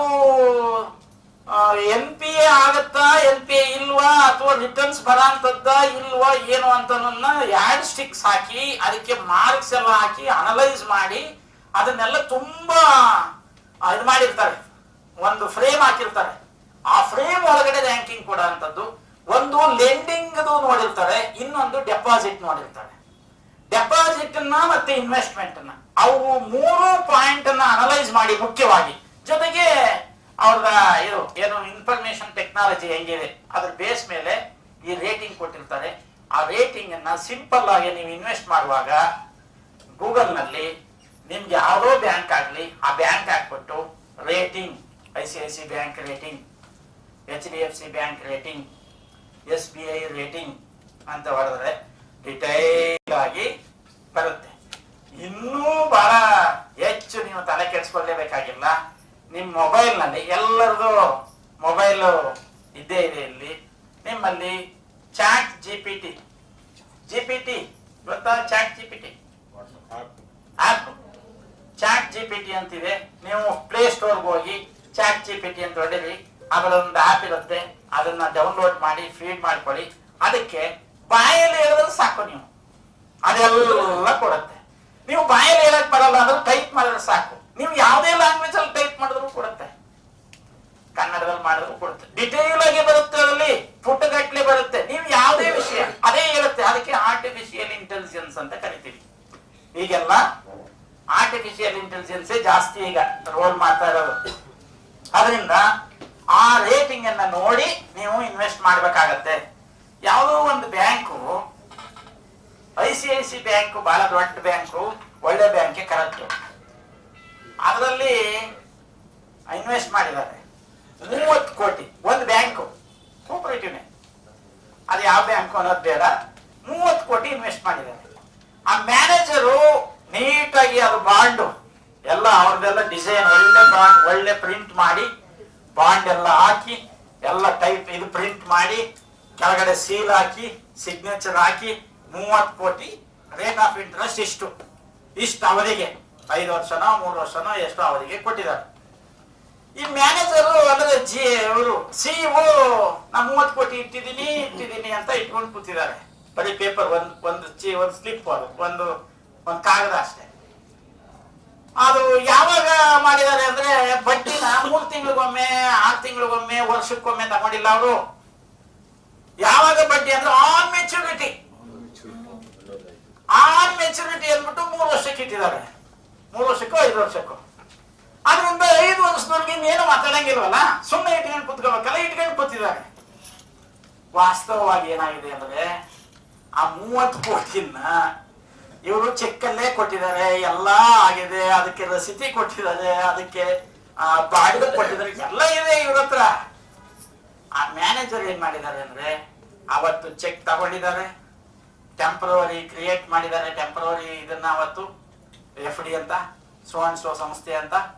ಅದಾದ್ಮೇಲೆ ಅದನ್ನ ಅವನ ಅಕೌಂಟ್ಗೆ ತಕೊಂಡಿಲ್ಲ, ಹೆಡ್ ಆಫೀಸ್ಗೂ ಕಳಿಸಿಲ್ಲ, ಎಲ್ಲೂ ಎಂಟ್ರಿ ಮಾಡಿಲ್ಲ. ಆ ಅಮೌಂಟ್ ಅನ್ನ ತನ್ನ ಪರ್ಸನಲ್ ಅಕೌಂಟ್ಗೆ ಹಾಕೊಂಡು ಅಲ್ಲಿಂದ ಡ್ರಾ ಮಾಡಿ ಅದು ಮ್ಯಾನೇಜರ್ಸ್ ಎಲ್ಲ ಇವೆ, ಅವನದು ಕೋಡ್ ನಂಬರು ಸೀಲು ಎಲ್ಲ ಏನು ಅನುಮಾನ ಪಡ ಅಂತದ್ದು ಏನೂ ಇಲ್ಲ, ಎಲ್ಲ ಆಗಿದೆ. ಆಮೇಲೆ ಇವನು ಮೆಚುರಿಟಿ ಇದರಲ್ಲಿ ಫೋನ್ ಮಾಡಿದ್ದಾರೆ. ಆಮೇಲೆ ಎಲ್ಲಿ ಇದು ಅವರೆಲ್ಲ ಮ್ಯಾನೇಜರು ಟ್ರಾನ್ಸ್ಫರ್ ಆಗಿದ್ದಾರೆ ಅಂತ ಹೇಳಿದ್ದಾರೆ. ಸರಿ ಇದು ಕೊಟ್ಟಿದ್ದಾರೆ. ಆದಾಗ ನಿಮ್ದು FD ರಸೀಟ್ ಇದ್ರ ನಂಬರ್ ಹೇಳಿ, ಅದರದು ನಂಬರ್ ಚೆಕ್ ಮಾಡಿದ್ದಾರೆ ಸಾಫ್ಟ್ವೇರ್ ಅಲ್ಲಿ. ಇಲ್ವಲ್ಲ ಬರೀ FD ಇಟ್ಟೇ ಇಲ್ವಲ್ಲ ನೀವು ಅಂದ್ರೆ ಗಾಬರಿ ಆಗ್ಬಿಟ್ಟಿದೆ ಇವರಿಗೆ. ಕೊನೆಗೆ ಏನಾಯ್ತು ಇದು ಎಲ್ಲಿ ಅಂದ್ರೆ ಮತ್ತೆ ಅವನು ಅದ್ರ ಮೇಲೆ ಕೇಸ್ ಆಯ್ತು, ಡಿಪಾರ್ಟ್ಮೆಂಟ್ ಇಂದ ಎನ್ಕ್ವೈರಿ ಆಗಿದೆ. ಇವತ್ತಿಗೂ ಇದಾಗಿ 3-4-5 ವರ್ಷ ಆಗಿದೆ, ಇವತ್ತಿಗೂ 30 ಕೋಟಿ ವಸೂಲಿ ಆಗಿಲ್ಲ. ಜೊತೆಗೆ ಆ ಮ್ಯಾನೇಜರು ಸೋಲಾಪುರಕ್ಕೆ ಹೋಗ್ಬಿಟ್ಟಿದ್ದಾನೆ. ಅಲ್ಲಿ ಹೋಗಿ ಹಿಡಿದು ಅವನ್ನ ಅರೆಸ್ಟ್ ಮಾಡಿಸಿದ್ದಾರೆ. ಅವನು ಜೈಲಲ್ಲಿದ್ದ, ಈಗೇನೋ ಜಾಮೀನಲ್ಲಿ ಹೊರಗೆ ಬಂದಿದ್ದಾನಂತೆ. ಜೈಲಲ್ಲಿದ್ದಾನೆ. ಅದು ನೆಕ್ಸ್ಟ್ ನಮ್ಮ ಕತೆ ಏನು 30 ಕೋಟಿದು. ಅಲ್ಲಿಗೆ ಯಾಕಿದನ್ನ ಹೇಳ್ತೀನಿ ಅಂದ್ರೆ, ನಾವು ಒಳ್ಳೆ ಬ್ಯಾಂಕು ರ್ಯಾಂಕಿಂಗ್ ನೋಡಿ ಏನೋ ಪ್ರಾಬ್ಲಮ್ ಇಲ್ಲ ಅಂತ ಹೇಳಿ ಇಷ್ಟೆಲ್ಲ ಇದು ಸುಮ್ನೆ ಮೈ ಮರೆತು ಕೂತ್ಕೊಳ್ಳುವಾಗಿಲ್ಲ. ಅದಕ್ಕೆ ಡೆಪಾಸಿಟ್ ಕೊಟ್ಟಾಗ ಇಂಟ್ರೆಸ್ಟ್ ಅನ್ನ ಆನ್ ಮೆಚುರಿಟಿ ಅಂತ ಇಡೋದನ್ನ ಅವಾಯ್ಡ್ ಮಾಡಿ. ಅದೇ 3 ತಿಂಗಳಿಗೊಮ್ಮೆ ನೀವು ಇಂಟ್ರೆಸ್ಟ್ ಅಂತ ಹೇಳಿದ್ರೆ ಆಗ ಅವನು 3 ತಿಂಗಳಿಗೊಮ್ಮೆ ಕ್ರೆಡಿಟ್ ಆಗ್ಲೇಬೇಕಾಗಿತ್ತಲ್ಲ, ಬಡ್ಡಿ ಎಷ್ಟಾದ್ರೂ ಬರಲಿ ಅದು. ಆಗ ಅಟ್ಲೀಸ್ಟ್ ಅದು ಲೈವ್ ಇದೆಯಾ ಇಲ್ವಾ ಏನು ಅಂತ ಒಂದು ಗೊತ್ತಾಗ್ತಿತ್ತಲ್ವಾ. ಇಲ್ಲ ಅಂತಂದಿದ್ರೆ ಅವನು 3-4 ವರ್ಷದವರೆಗಂತೂ ಇರಲ್ಲ. ಅದು ಯಾವುದು ನ್ಯಾಷನಲ್ ಇದು ಆ ಬ್ಯಾಂಕ್ಗಳು ಥ್ರೂಔಟ್ ಇಂಡಿಯಾ ಇರೋದ್ರಿಂದ ಎಲ್ಲೆಲ್ಲ ಹೋಗಿರ್ತಾರೆ. ಬೇರೆ ಇದನ್ನ ಬಡ್ಡಿ ಕೇಳ್ತಾ ಇದಾರಲ್ಲ ಅಂತಾರು ಚೆಕ್ ಮಾಡ್ತಿದ್ರಲ್ವಾ. ಅದರಿಂದ ನಾವು ಬಡ್ಡಿ ಬಂತ ಇಲ್ವಾ ಅಂತಾರು ನೋಡ್ತೀವಲ್ವಾ. ಸುಮ್ಮನೆ ಒಂದ್ಸಲ ಇಟ್ಬಿಟ್ಟು ಆನ್ ಮೆಚುರಿಟಿ ಅಂತ ಯಾಕೆ ಇದು ಮಾಡ್ತಾರೆ ಅಂದ್ರೆ, ಆನ್ ಮೆಚುರಿಟಿ ಆದ್ರೆ ಜಾಸ್ತಿ ಬಡ್ಡಿ ಕೊಡ್ತಾರೆ. ಯಾಕಂದ್ರೆ ಅದು ಅಕ್ಯುಮುಲೇಟ್ ಆಗ್ತಾ ಹೋಗುತ್ತೆ, ಕಾಂಪೌಂಡ್ ಇಂಟ್ರೆಸ್ಟ್ ಆಗುತ್ತೆ. ಆ ಬಡ್ಡಿ ಈ ಅಸಲು 2 ಸೇರಿ ಮತ್ತೆ ಅದಕ್ಕೆ ಬಡ್ಡಿ ಬರುತ್ತೆ. ಸೊ ಅದರಿಂದ ನೀವೇನ್ ಮಾಡಿರ್ತೀರಿ, ಇಲ್ಲ ಆನ್ ಮೆಚುರಿಟಿ ಇಟ್ರೆ 9.5% 10% ಬರುತ್ತೆ. ಬಟ್ ಎವ್ರಿ 3 ಮಂತ್ಸ್ ಒಂದ್ಸಲ ನೀವು ಇಂಟ್ರೆಸ್ಟ್ ತಕೊಂಡ್ರೆ 10 ಬರಲ್ಲ, 9 ಬರುತ್ತೆ. ಆದ್ರಿಂದ ಆನ್ ಮೆಚುರಿಟಿನೇ ಇಡೋಣ, ಯಾಕೆಂದ್ರೆ ನಮ್ಗೆ ಈಗೇನು ಅರ್ಜೆಂಟ್ ಬೇಡವಲ್ಲ, ಬೇಕಾಗಿಲ್ವಲ್ಲ ಅಂತ ಹೇಳಿ ನೀವು ತೀರ್ಮಾನ ಮಾಡ್ತಿರಲ್ಲ. ಅದು ಯಾಕಂದ್ರೆ ನಮ್ಮ ವೈಯಕ್ತಿಕ ದುಡ್ಡಾದ್ರೆ ಏನು ನಮ್ಮ ಇದು ಹಳೆ ಬರ, ಬಟ್ ಇದು ಸಂಸ್ಥೆ ದುಡ್ಡು. ಆದ್ರಿಂದ ಆನ್ ಮೆಚುರಿಟಿ ಅದನ್ನ ಆದಷ್ಟು ಅವಾಯ್ಡ್ ಮಾಡಬೇಕು. ಜೊತೆಗೆ ಒಂದ್ಸಲ ಹೋಗಿ ಡೆಪಾಸಿಟ್ ಇಟ್ಬಿಟ್ಟು ಸುಮ್ಮನೆ ಕೂತ್ಕೊಳ್ಬಾರ್ದು. ಹೋಗಿ ಅಲ್ಲಿ ಚೆಕ್ ಮಾಡಿಸ್ಬೇಕು, ಮ್ಯಾನೇಜರ್ ಅಲ್ಲ ಇನ್ನೊಬ್ರು. 2 ಸಲ ಈಗ ನೀವಂತೂ ಹೋಗಕ್ಕಾಗಲ್ಲ, ಹೇಳ್ಬೇಕು. ಹೋಗಿ ಒಂದ್ಸಲ ಚೆಕ್ ಮಾಡ್ಬಾರ್ದು, ಅದೇನ್ ಕರೆಕ್ಟ್ ಇದೆಯಾ ಕನ್ಫರ್ಮೇಶನ್. ಆಮೇಲೆ ಎವ್ರಿ ಇಯರ್ ಕನ್ಫರ್ಮೇಶನ್ ತಗೊಳ್ಬೇಕು. ನಿಮ್ಮ ಮ್ಯಾನೇಜರ್ಸ್ ಅಥವಾ CEO ಕನ್ಫರ್ಮೇಶನ್ ತಗೊಳ್ತಾ ಇದ್ದಾರ. ಯಾವುದೇ ಅಮೌಂಟ್ ಅನ್ನ ಇಟ್ಟರೆ ಸೇಲ್ ಆಗಿರ್ಬೋದು, ಡೆಪಾಸಿಟ್ ಆಗಿರ್ಬೋದು, ಕನ್ಫರ್ಮೇಶನ್ ತಗೊಳ್ತಾ ಇದ್ದಾರ. ಸಾಧ್ಯವಾದಷ್ಟು ಪ್ರತಿ 6 ಮಂತ್ಸ್ಗೆ ಎವ್ರಿ ಇಯರ್ ಅಂತೂ ತಕ್ಕೊಳ್ಳೇಬೇಕು. That is mandatory. ಯಾಕಂದ್ರೆ ಆಡಿಟರ್ ಕೊಡ್ಬೇಕು, ಬಟ್ ಆಡಿಟರ್ ನೋಡೋದೇ ಇಲ್ಲ ಸರಿಯಾಗಿ. ನೀವು ಯಾವ್ದು ಕೊಟ್ಟಿರ್ತಾರೆ ಅದಕ್ಕೆ ಸೈನ್ ಹಾಕೋ ಸಾಧ್ಯತೆಗಳು ಇರ್ತವೆ. ಇವತ್ತಿನವರೆಗೂ ಬಂದಿಲ್ಲ. ಆ ಸಂಸ್ಥೆ ಮೇಲೆ ಎನ್ಕ್ವೈರಿ ಆಗಿದೆ, ಆ ಸಂಸ್ಥೆ ಇವ್ರ ಮೇಲೆಲ್ಲ ಆಕ್ಷನ್ ಆಗಿದಾವೆ. ನಿಮ್ಮಿಂದ ವಸೂಲಿ ಮಾಡ್ತೀವಿ ಅಂತಿದ್ದಾರೆ ಅಂತ ಆಗಿದೆ. ಅವರು ಮತ್ತೆ ಕ್ರಿಮಿನಲ್ ಕೇಸ್ ಹಾಕಿದ್ದಾರೆ. ಅದು ಆ ವ್ಯಕ್ತಿ ICIC ಬ್ಯಾಂಕ್ನವರು ಅವನ ಮೇಲೆ ಮತ್ತೆ ಕೇಸ್ ಹಾಕಿದ್ದಾರೆ. ಅವರು ನೋಡಿ ಸ್ವಾಮಿ, ನಮ್ಮ ಸ್ಟಾಫ್ ಅವನು ರಿಸೈನ್ ಮಾಡಿ ಹೋಗ್ಬಿಟ್ಟಿದ್ದಾನೆ, ಇದಾಗಿಲ್ಲ. ಸೊಲ್ಲಾಪುರಕ್ಕೆ ಹಾಕಿದ್ದು ಅದು ಯಾವ್ದೋ ಇನ್ನೊಂದು ಸಾಂಗ್ಲಿನೋ ಯಾವ್ದೋ ಆ ಮಹಾರಾಷ್ಟ್ರದಲ್ಲಿ ಇನ್ನೊಂದು ಊರು, ಅಲ್ಲಿಗೇನೋ ಹಾಕಿದ್ವು. ಅಲ್ಲೂ ಇಲ್ಲ ಇಲ್ಲೂ ಇಲ್ಲ, ಓಡೋಗಿದ್ದಾನೆ. ಅವನು ರಾಜೀನಾಮೆ ಕೊಟ್ಬಿಟ್ಟು ಹೋಗಿದ್ದಾನೆ ಅಂತ ಅವ್ರ ಕತೆ ಹೇಳ್ತಾ ಇದ್ದಾರೆ. ಕ್ರಿಮಿನಲ್ ಆಗಿದೆ. ಇವತ್ತಿನವರೆಗೂ 30 ಕೋಟಿ ಬಂದಿಲ್ಲ. ಸೌಹಾರ್ದ ಅಲ್ಲ, ಅದು ಮಾಮೂಲಿ cooperative. Sir, offer deposit balance checkup ಎಲ್ಲ ಇದು ಮಾಡ್ಕೊಂಡು ಡೆಪಾಸಿಟ್ ಎಷ್ಟಿದೆ ನಮ್ದು, ಎಷ್ಟು ರೇಟ್ ಆಗ್ತಾ ಇದೆ ಅದು ನೋಡ್ಬೋದು ಅವರು. ಅದಕ್ಕೆ ನಾನು ಹೇಳ್ತಾ ಇರೋದು, ಪ್ರತಿ ಕೊನೆ ಪಕ್ಷ 3 ತಿಂಗಳು ಅಥವಾ 6 ತಿಂಗಳಿಗೊಮ್ಮೆ ಆದ್ರೂ ನೀವು ಕನ್ಫರ್ಮೇಶನ್ ನಿಮ್ದು ಎಲ್ಲೆಲ್ಲಿ ದುಡ್ಡಿದೆ ಅದಕ್ಕೆ ಮತ್ತೊಂದ್ಸಲ ಕನ್ಫರ್ಮೇಶನ್ ನಿಮ್ಮ ಹತ್ರ ಇರುತ್ತೆ, ಎಲ್ಲ ಸರ್ಟಿಫಿಕೇಟ್. ಆದ್ರೂ ಎಗೇನ್ ಕನ್ಫರ್ಮೇಶನ್ ತಕೊಳ್ಬೇಕು. ಕನ್ಫರ್ಮೇಶನ್ ತಕೊಂಡ್ರೆ ಈ ಪ್ರಾಬ್ಲಮ್ ಬರ್ತಿರ್ಲಿಲ್ಲ. ನಂಬರ್ 1. ನಂಬರ್ 2, ಪ್ರತಿ 3 ಮಂತ್ಸ್ ಅಥವಾ 6 ಮಂತ್ಸ್ ನೀವು ಬಡ್ಡಿ ಕ್ರೆಡಿಟ್ ಆಗಬೇಕು ಅಂತ ಆಪ್ಷನ್ ಕೊಟ್ಟಿದ್ರೆ ಈ ಪ್ರಾಬ್ಲಮ್ ಬರ್ತಿರ್ಲಿಲ್ಲ. ನಂಬರ್ 3, ಒಂದ್ಸಲ ಡೆಪಾಸಿಟ್ ಇಟ್ಟ ಮೇಲೆ ಆಗಾಗ್ಗೆ ಆ ಬ್ಯಾಂಕ್ ಜೊತೆ ಕಾಂಟ್ಯಾಕ್ಟ್ ಇಟ್ಕೊಂಡು ಆ ಬರೀ ಮ್ಯಾನೇಜರ್ ಯಾರೋ ಒಬ್ಬ ನಮ್ಗೆ ಕೊಟ್ಟನಲ್ಲ ಅವನ್ ಮಾತ್ರ ಅಲ್ಲ, ನೆಕ್ಸ್ಟ್ ಕೆಳಗಡೆ ಯಾರಿದ್ದಾರೆ ಅವ್ರ ಜೊತೆ ಕಾನ್ವರ್ಸೇಷನ್ ಇಟ್ಕೊಂಡಿದ್ರೆ ಈ ಪ್ರಾಬ್ಲಮ್ ಆಗ್ತಿರ್ಲಿಲ್ಲ. ಜೊತೆಗೆ ಈಗಿನ ಸಿಸ್ಟಮ್ಗಳಲ್ಲಿ ಆನ್ಲೈನ್ ನಲ್ಲಿ ಕೂಡ ಚೆಕ್ ಮಾಡೋಂಥದ್ದು ವ್ಯವಸ್ಥೆ ಇರ್ತವೆ, ಅದನ್ನ ಮಾಡಿಲ್ಲ. ಇದು ಬಹಳ ಅವಾಗ ಆನ್ಲೈನ್ ಅಲ್ಲಿ ಮಾಡ್ಕೊಂಡೇ ಇಲ್ಲ ಅವರು. ಒಂದು 4-5-6 ವರ್ಷ ಆಗೋಯ್ತು. ಇವತ್ತಿನವರೆಗೂ 30 ಕೋಟಿ ಗಾನ್. ಸೊ ಯಾಕೆ ಅಂದ್ರೆ ನಾನು ಪ್ರಾಕ್ಟಿಕಲ್ ಆಗಿ ನಡೆದಿರೋದು ಇದು. ಆ ಬ್ಯಾಂಕ್ ಹೆಸರು ಬೇಡ ಅಷ್ಟೇ, ಅದು ಕೋಪರೇಟಿವ್ ಬ್ಯಾಂಕ್, ಅದು ದೊಡ್ಡ ಬ್ಯಾಂಕ್, ನೀವು ನಂಬ್ಕೊಂಡಿರುವಂತ ಬ್ಯಾಂಕ್, ನೀವು ಅದು ಡೆಪಾಸಿಟ್ ಇಟ್ಟಿರೋ ಬ್ಯಾಂಕ್, ನೀವು ಆ ಬ್ಯಾಂಕ್ ಡೆಪಾಸಿಟ್ ಇಟ್ಟಿರ್ತೀರಿ.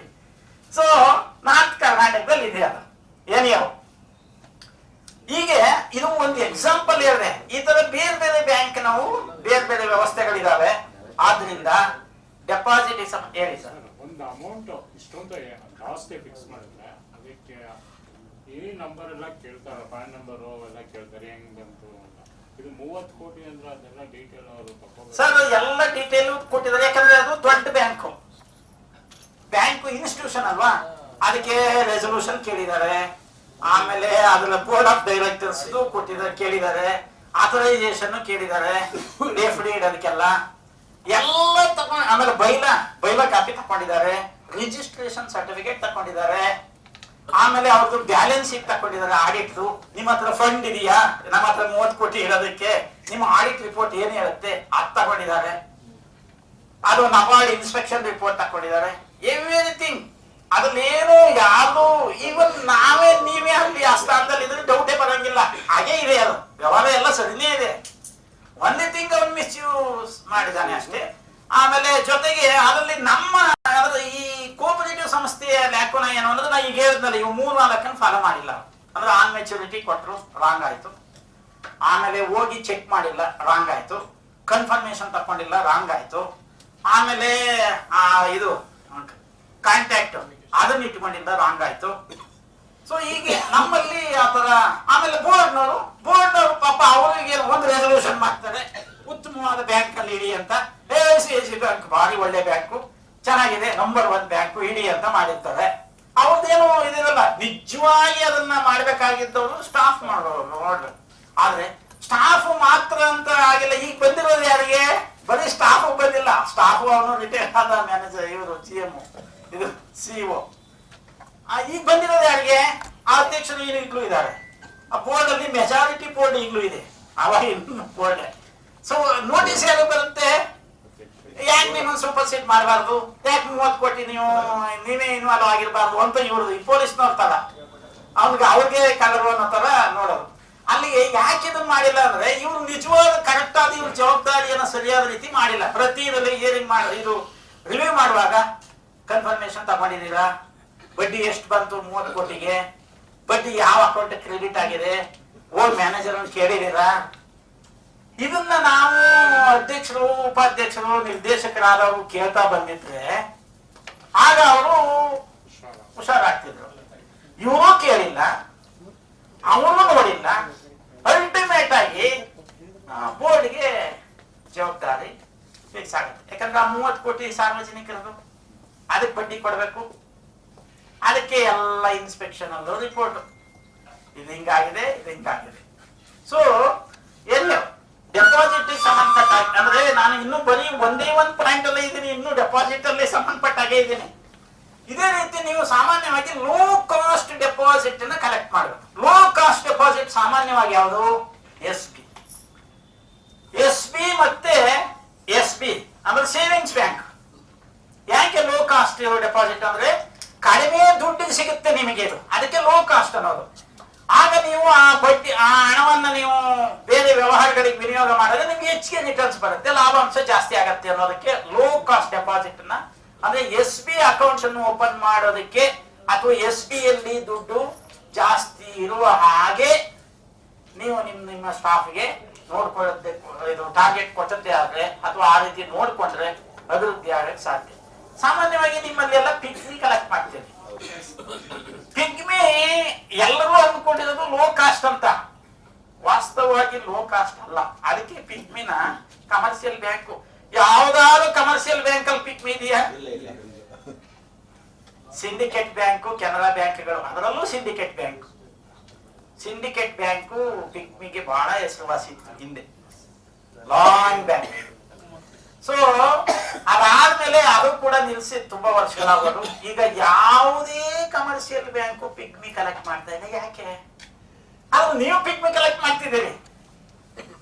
ಈಗ ಯಾವ್ದೋ ಒಂದು ಸಂಸ್ಥೆ, ಒಂದು ಬ್ಯಾಂಕ್ ಅವರು ನನಗೆ ಪಾಂಪೆನ್ ಕೊಟ್ಟರು, ಚೆನ್ನಾಗಿದೆ ಅದ್ರ ಪರ್ಫಾರ್ಮೆನ್ಸ್, ಪಿಗ್ಮಿ ಮೇಲೆ ಠೇವಣಿ ಅಂತ ಹಾಕಿದ್ದಾರೆ ಅಲ್ಲಿ. ಹೌದು. ಸೊ ಪಿಗ್ಮಿ ಅಂತ ಒಳ್ಳೆ ಲೋ ಕಾಸ್ಟ್ ಡೆಪಾಸಿಟ್ ಏನಲ್ಲ. ಇದು ಓಕೆನೆ, ಅದೇನು ತಪ್ಪೇನಿಲ್ಲ. ಆದ್ರೆ ಲೋ ಕಾಸ್ಟ್ ಅಂತೇನು ಆಗಲ್ಲ. ಯಾಕೆ ಲೋ ಕಾಸ್ಟ್ ಅಂತ ಆಗಲ್ಲ ಅಂದ್ರೆ ಅದಕ್ಕೆ ಕಮಿಷನ್ ಕೊಡ್ಬೇಕು, ಜೊತೆಗೆ ಪಿಗ್ಮಿ ಬಡ್ಡಿನೂ ಕೊಡ್ಬೇಕು. ಇನ್ನೂ ಮುಖ್ಯವಾಗಿ ಪಿಗ್ಮಿಯಿಂದ ನಿಮಗೆ ವರ್ಕ್ ಲೋಡ್, ಸ್ಟೇಷನರಿ ಜಾಸ್ತಿ. ಯಾಕಂದ್ರೆ ಇದಾದ್ರೆ ಒಂದ್ಸಲ ಪ್ರಿಂಟ್ ಹಾಕಿ ಬಾಂಡ್ ಕೊಟ್ಬಿಟ್ರೆ ನೀವು ಮುಗಿದೋಯ್ತು. ಒಂದು ಆಳೆ 15 ಪೈಸೆ 20 ಪೈಸೆ ಮುಗಿದೋಗುತ್ತೆ, ಅದು 1 ರೂಪಾಯಿ ಅಂತ ಇಟ್ಕೊಳ್ಳಿ. ಆದ್ರೆ ಪಿಗ್ಮಿಯಲ್ಲಿ ಪ್ರತಿದಿನ ಹೋಗ್ಬೇಕು, ಅದಕ್ಕೆ ಎಂಟ್ರಿ ಮಾಡಬೇಕು, ಅವನ್ ಕಲೆಕ್ಟ್ ಮಾಡಿದವನು ಕರೆಕ್ಟ್ ಆಗಿ ಕಟ್ಟಿದಾನ ಅಂತ ಚೆಕ್ ಮಾಡಬೇಕು, ಜೊತೆಗೆ ಅವರು ಬಡ್ಡಿ ಕೊಡಬೇಕು, ಅದರಲ್ಲಿ ಕಮಿಷನ್, ಇವನು ಓದೋರಿಗೆ ಕಮಿಷನ್ ಕೊಡ್ಬೇಕು. ಓವರ್ ಆಲ್ ನೋಡುತ್ತೆ ಆದ್ರೆ ಅದು FD ತರನೇ ಆಗತ್ತೆ. FD ರೇಟ್ ಆಫ್ ಇಂಟ್ರೆಸ್ಟ್ ನೀವು ಅನ್ಕೊಂಡಿರ್ತೀರಿ ನಾವು ಇದೇ ಅಷ್ಟೇ ಕೊಡೋದು ಅಂತ. ಜೊತೆಗೆ ಇದನ್ನೆಲ್ಲ ಲೆಕ್ಕ ಹಾಕಿದ್ರೆ ಅದು ಕಾಸ್ಟ್ ಹೆಚ್ಚಾಗ್ತಾ ಹೋಗುತ್ತೆ. ಆದ್ರಿಂದ ಪಿಗ್ಮಿ ನಿಲ್ಲಿಸಿ ಅಂತಲ್ಲ, ಆದ್ರೆ ಪಿಗ್ಮಿನೇ ಮೇಜರ್ ಆಗಿ ಡೆಪಾಸಿಟ್ ಆಗಿ ತಕ್ಕೊಳ್ಳೋದಲ್ಲ. ಆದಷ್ಟು ಪಿಗ್ಮಿಯನ್ನ ಕಡಿಮೆ ಮಾಡಿ SP ಕನ್ವರ್ಟ್ ಮಾಡಿ, ಅದನ್ನ ಸೇವಿಂಗ್ಸ್ ಬ್ಯಾಂಕ್ ಅಂದ್ರೆ SP ಆದ್ರೆ ದುಡ್ಡು ಇರುತ್ತೆ, ಅಲ್ಲಿ ಟ್ರಾನ್ಸಾಕ್ಷನ್ ಮಾಡ್ತಿರ್ತಾರೆ, ರೊಟೇಷನ್ ಆಗುತ್ತೆ, ಇಂಪಾರ್ಟೆಂಟ್. ಆದ್ರೆ ಪಿಗ್ಮಿಯಲ್ಲಿ ತುಂಬಾ ರಿಸ್ಕ್ ಇದೆ. ಯಾಕೆ ಅಂದ್ರೆ ಪಿಗ್ಮಿ ಏಜೆಂಟ್ಗೆ ನೀವೇನ್ ಮಾಡಿರ್ತೀರಿ ಅಂದ್ರೆ ಇವತ್ತು ಕಲೆಕ್ಟ್ ಮಾಡಿದ್ರೆ ನಾಳೆಗೆ ನೀವು ಕಟ್ಟಿ ಅಂತ ಹೇಳಿರ್ತೀರಿ. ಯಾಕಂದ್ರೆ ಇವತ್ತು ಸಂಜೆವರೆಗೂ ಕಲೆಕ್ಟ್ ಮಾಡ್ತಾನೆ ಅವನು, 10 ಗಂಟೆವರೆಗೂ ಕಲೆಕ್ಟ್ ಮಾಡ್ತಾನೆ. 10 ಗಂಟೆಗೆ ಬಂದು ರಾತ್ರಿ 10 ಗಂಟೆ ಬಂದು ಕಟ್ಟಕ್ಕಾಗತ್ತಾ? ಇಲ್ಲ, ನೆಕ್ಸ್ಟ್ ಡೇ ಬಂದು ಕಟ್ಟಬೇಕು ನಿಮಗೆ. ಆದ್ರೆ ಅವನು ಹೇಳ್ತಾನೆ, ಸರ್ ಇವತ್ತು ರಜೆ ಬಂದ್ಬಿಟ್ಟಿದೆ, ಇಲ್ಲಿ ಸ್ಟ್ರೈಕ್ ಆಗ್ಬಿಟ್ಟಿದೆ, ಇಲ್ಲಿ ಬಹಳ ಟ್ರಾಫಿಕ್ ಇದಾಗಿದೆ, ಅಥವಾ ಇಲ್ಲೇನೋ ರೋಡ್ ಬ್ಲಾಕ್ ಆಗ್ಬಿಟ್ಟಿದೆ, ನಾನು ಇವತ್ತು ಬರಕ್ಕಾಗಲ್ಲ, ಇವತ್ತು ಸೇರಿ ನಾಳೆ ಕಟ್ತೀನಿ ಅಂತಾನೆ. ಹೌದು ಬಿಡು, ಹೇಗಿದ್ರು ಕಟ್ತಾನೆ ಅಂತ ಆಯ್ತು ಒಂದ್ ಹೇಳಿರ್ತೀರಿ. ಅದನ್ನೆಲ್ಲವೂ ಇದರಲ್ಲಿ ದೊಡ್ಡ ಕಥೆನೇ ಇದೆ. ಪಿಗ್ಮಿಯಲ್ಲಿ ಬಹಳ ಮಿಸ್ಅಪ್ರಿಪರೇಷನ್ ಆಗಿದಾವೆ. ಆದ್ರಿಂದ ಬಿ ಕೇರ್ಫುಲ್. ಪಿಗ್ಮಿ ವಿಚಾರದಲ್ಲಿ ಆ ವ್ಯಕ್ತಿ ಕರೆಕ್ಟ್ ಇದಾನ ಇಲ್ವಾ, ಜೊತೆಗೆ ಕಮಿಷನ್ ಕೂಡ ಕೊಡಬೇಕು, ಬಡ್ಡಿನೂ ಕೊಡಬೇಕು, stationery waste, time waste, supervision ಮಾಡೋದಕ್ಕೆ ಕಷ್ಟ ಇದೆ. ಎವ್ರಿ ಡೇ ಸೂಪರ್ವಿಷನ್ ಮಾಡ್ಬೇಕು. ಯಾರು CEO ಅದನ್ನ ಎವ್ರಿ ಡೇ ಸೂಪರ್ವಿಷನ್ ಮಾಡ್ತಾ ಇದ್ದಾನ ಅಂತ ನೀವು ಇವುಗಳನ್ನ ಮಾಡೋದೇ ಕಷ್ಟ. ಇನ್ನು ಡೈರೆಕ್ಟರ್ ಆಗಿ, ಅಧ್ಯಕ್ಷರಾಗಿ ನೀವು ಏನ್ ಸಂಬಳದಲ್ಲಿ ಕೆಲಸ ಮಾಡ್ತೀರಾ? ಇಲ್ಲ, ಏನ್ ವಾರಕ್ಕೊಂದ್ಸಲ ಅಥವಾ 2 ಸಲ ಹೋಗಿರ್ತೀರಿ. ಹೋಗೋಣ ನೋಡಿ, ಎಲ್ಲ ಸರಿಯಾಗಿ ನಡೀತಾ ಇದೆಯೇನಪ್ಪ, ಏನಾದ್ರು ಪ್ರಾಬ್ಲಮ್ ಆಗಿದಾವ ಅಂತ ಹಿಂಗೆ ಜನರೆಲ್ಲ ಕೇಳ್ತೀರಿ, ಬಂದಿರ್ತೀರಿ, ಅಷ್ಟೇ ಇರುತ್ತೆ. ಆದ್ರೆ ಅಲ್ಲಿ ಈ ತರ ವ್ಯತ್ಯಾಸಗಳಾದ್ರೆ ನಿಮಗೆ ಬಹಳಷ್ಟನ್ನ ಹೇಳಿರಲ್ಲ ಅವರು, ಹಿಂಗ್ ವ್ಯತ್ಯಾಸಗಳಾಗ್ತವೆ. ಸಾಧ್ಯವಾದಷ್ಟು SP ಅನ್ನ ಜಾಸ್ತಿ ಮಾಡಿ ಲೋ ಕಾಸ್ಟ್ ಅಲ್ಲಿ ಸಿಗುತ್ತೆ. ಅದ್ರ ಕಡಿಮೆ ದುಡ್ಡಲ್ಲಿ ನಿಮಗೆ ಅದು ವರ್ಕೌಟ್ ಆಗುತ್ತೆ. ಈಗೆಲ್ಲ SP-ಗೆ 2.5%, 3%, 3.5% ಅಷ್ಟೇ ಇಟ್ಟಿರ್ತಾರೆ. ಅದಕ್ಕಿಂತ ಜಾಸ್ತಿ ಇಡೋದು SP-ಗೆ ಸೂಕ್ತ ಅಲ್ಲ. ಸೊ ಆದ್ರಿಂದ ಲೋ ಕಾಸ್ಟ್ ಡೆಪಾಸಿಟ್ ನ ಹೆಚ್ಚು ಮಾಡಬೇಕು. ಡೆಪಾಸಿಟ್ ಗಳಲ್ಲಿ ಯಾವ್ಯಾವ ರೀತಿ ಡೆಪಾಸಿಟ್ ಇದೆ, ಎಲ್ಲೆಲ್ಲಿದೆ, ಅದರಿಂದ ಏನೇನು ನಮಗೆ ಎಲ್ಲೆಲ್ಲಿ ಇನ್ವೆಸ್ಟ್ ಮಾಡಿದ್ರೆ ಏನೇನು ಲಾಭ ಬರುತ್ತೆ, ಜೊತೆಗೆ ಯಾವ್ದಾದ್ರು ಟ್ರೆಂಡ್ ಹೆಂಗಿದೆ, SP ಮೇಲೆ ಹೋಗ್ತಾ ಇದೆಯಾ ಅಥವಾ SP ಅಕೌಂಟ್ ಕೆಳಗೆ ಬಂದಿದೆಯಾ, ಪ್ರತಿ ಒಂದು ಡೆಪಾಸಿಟ್ಗೂ ಈ ತರ ನೀವು ಪ್ರೋಗ್ರೆಸ್ ತಗೊಳ್ತಾ ಇರ್ಬೇಕು. ಅದರ ಟ್ರೆಂಡ್ ನೋಡ್ತಾ ಇರ್ಬೇಕು. ಹೋದ ವರ್ಷ ಇಷ್ಟ ಆಯ್ತು, ಈ ವರ್ಷ ಹೆಚ್ಚಾಗಿದೆ, ಮುಂದಿನ ವರ್ಷ ಹೆಚ್ಚಾಗ್ತಾ ಬಂದು ಅದೇ ಒಂದ್ಸಲ ಕಮ್ಮಿ ಆಯ್ತು ಅಂದ್ರೆ ಇದಕ್ಕೆ ಕಾರಣ ಏನು? ಸೊ ಹಾಗಾಗಿ ನಿಮ್ಮ ಟ್ರ್ಯಾಕ್ ಅಂದ್ರೆ ನಿಮ್ಮ ರೇಖಾಚಿತ್ರ ಸ್ಲೋ ಆಗಿ ಏಕದಮ್ ಜಂಪ್ ಆಗಬಾರ್ದು, ಸ್ಲೋ ಆಗಿ ಅಭಿವೃದ್ಧಿ ಅಂತ ಹೋಗಿರ್ಬೇಕು. ಅದನ್ನ ನೀವು ನೋಡ್ಬೇಕಾಗುತ್ತೆ. ನಾನು ಬರೀ FD ಇದು ಒಂದೇ ವಿಷಯದ ಬಗ್ಗೆ ಇದು ಅಲ್ಲದೆ ಇನ್ವೆಸ್ಟ್ಮೆಂಟ್ ಬಗ್ಗೆನೂ ಈಗ ನಿಮ್ಗೊಂದು ಜಸ್ಟ್ ಕ್ಲೂ ಕೊಟ್ಟಿದ್ದೀನಿ. ಅದರಲ್ಲಿ GSEC ಅಂತಿದೆ, ಗೌರ್ಮೆಂಟ್ ಸೆಕ್ಯೂರಿಟಿ ಅಂತ. ಆ ಗೌರ್ಮೆಂಟ್ ಸೆಕ್ಯೂರಿಟಿಗೆ ನಿಮ್ದೆಲ್ಲ ರಿಸರ್ವ್ ಬ್ಯಾಂಕ್ ಲೈಸೆನ್ಸ್ ಇಲ್ಲದೆ ಇರೋದ್ರಿಂದ ನೀವು ಯಾವುದೋ ಒಂದು ಬ್ಯಾಂಕಿಗೆ ಇದಾಗಿರ್ತೀರಿ, ಅದು ಆನ್ಲೈನ್ ಇದಿರ್ಬೋದು, ಟ್ರಾನ್ಸ್ಫರ್ಗೆ ಇರ್ಬೋದು, DDಗೆ ಇರ್ಬೋದು, ಆಕ್ಸಿಸ್ ಬ್ಯಾಂಕಿಗೆ ಇರ್ತೀರಿ, ಸಾಮಾನ್ಯವಾಗಿ ICICI ಇರ್ತೀರಿ ಅಥವಾ HDFCಗೆ ಇರ್ತೀರಿ, ಯಾವ್ದಾದ್ರು ಒಂದೊಂದು ಬ್ಯಾಂಕಿಗೆ ಆಗಿರ್ತೀರಿ. ಅದ್ರ ಮೂಲಕ GSEC ಅಲ್ಲಿ ಇನ್ವೆಸ್ಟ್ ಮಾಡೋದಕ್ಕೆ ಚಾನ್ಸಸ್ ಇದೆ. ಬೇಕಾದ್ರೆ ಅದನ್ನ ಒಂದ್ಸಲ ಟ್ರೈ ಮಾಡಿ. GSEC ಅಂದ್ರೆ ಗೌರ್ಮೆಂಟ್ ಸೆಕ್ಯೂರಿಟಿ ಅಂತ. GSEC ಗೌರ್ಮೆಂಟ್ ಸೆಕ್ಯೂರಿಟಿಯಲ್ಲಿ ಇನ್ವೆಸ್ಟ್ ಮಾಡಿದ್ರೆ ಒಂದು ನಿಮಗೆ ಪ್ರಾಬ್ಲಮ್ ಏನು ಅಂದ್ರೆ ರಿಟರ್ನ್ಸ್ ಕಡಿಮೆ, ಅಂದ್ರೆ ಬಡ್ಡಿ ದರ ಕಡಿಮೆ. GSEC ಅಲ್ಲಿ ಟ್ರೆಸರಿ ಬಿಲ್ ಅಂತಿದೆ, ಟಿ ಬಿಲ್ ಅಂತ ಕರಿತೀವಿ. ಟ್ರೆಸರಿ ಬಿಲ್ ಅಲ್ಲಿ ಇನ್ವೆಸ್ಟ್ ಮಾಡಿದ್ರೆ ನಿಮ್ಗೆ ಸ್ವಲ್ಪ ಲಾಭ ಜಾಸ್ತಿ ಆಗ್ಬೋದು ಬೇರೆ ಇದಕ್ಕೆ ಕಂಪೇರ್ ಮಾಡಿದ್ರೆ.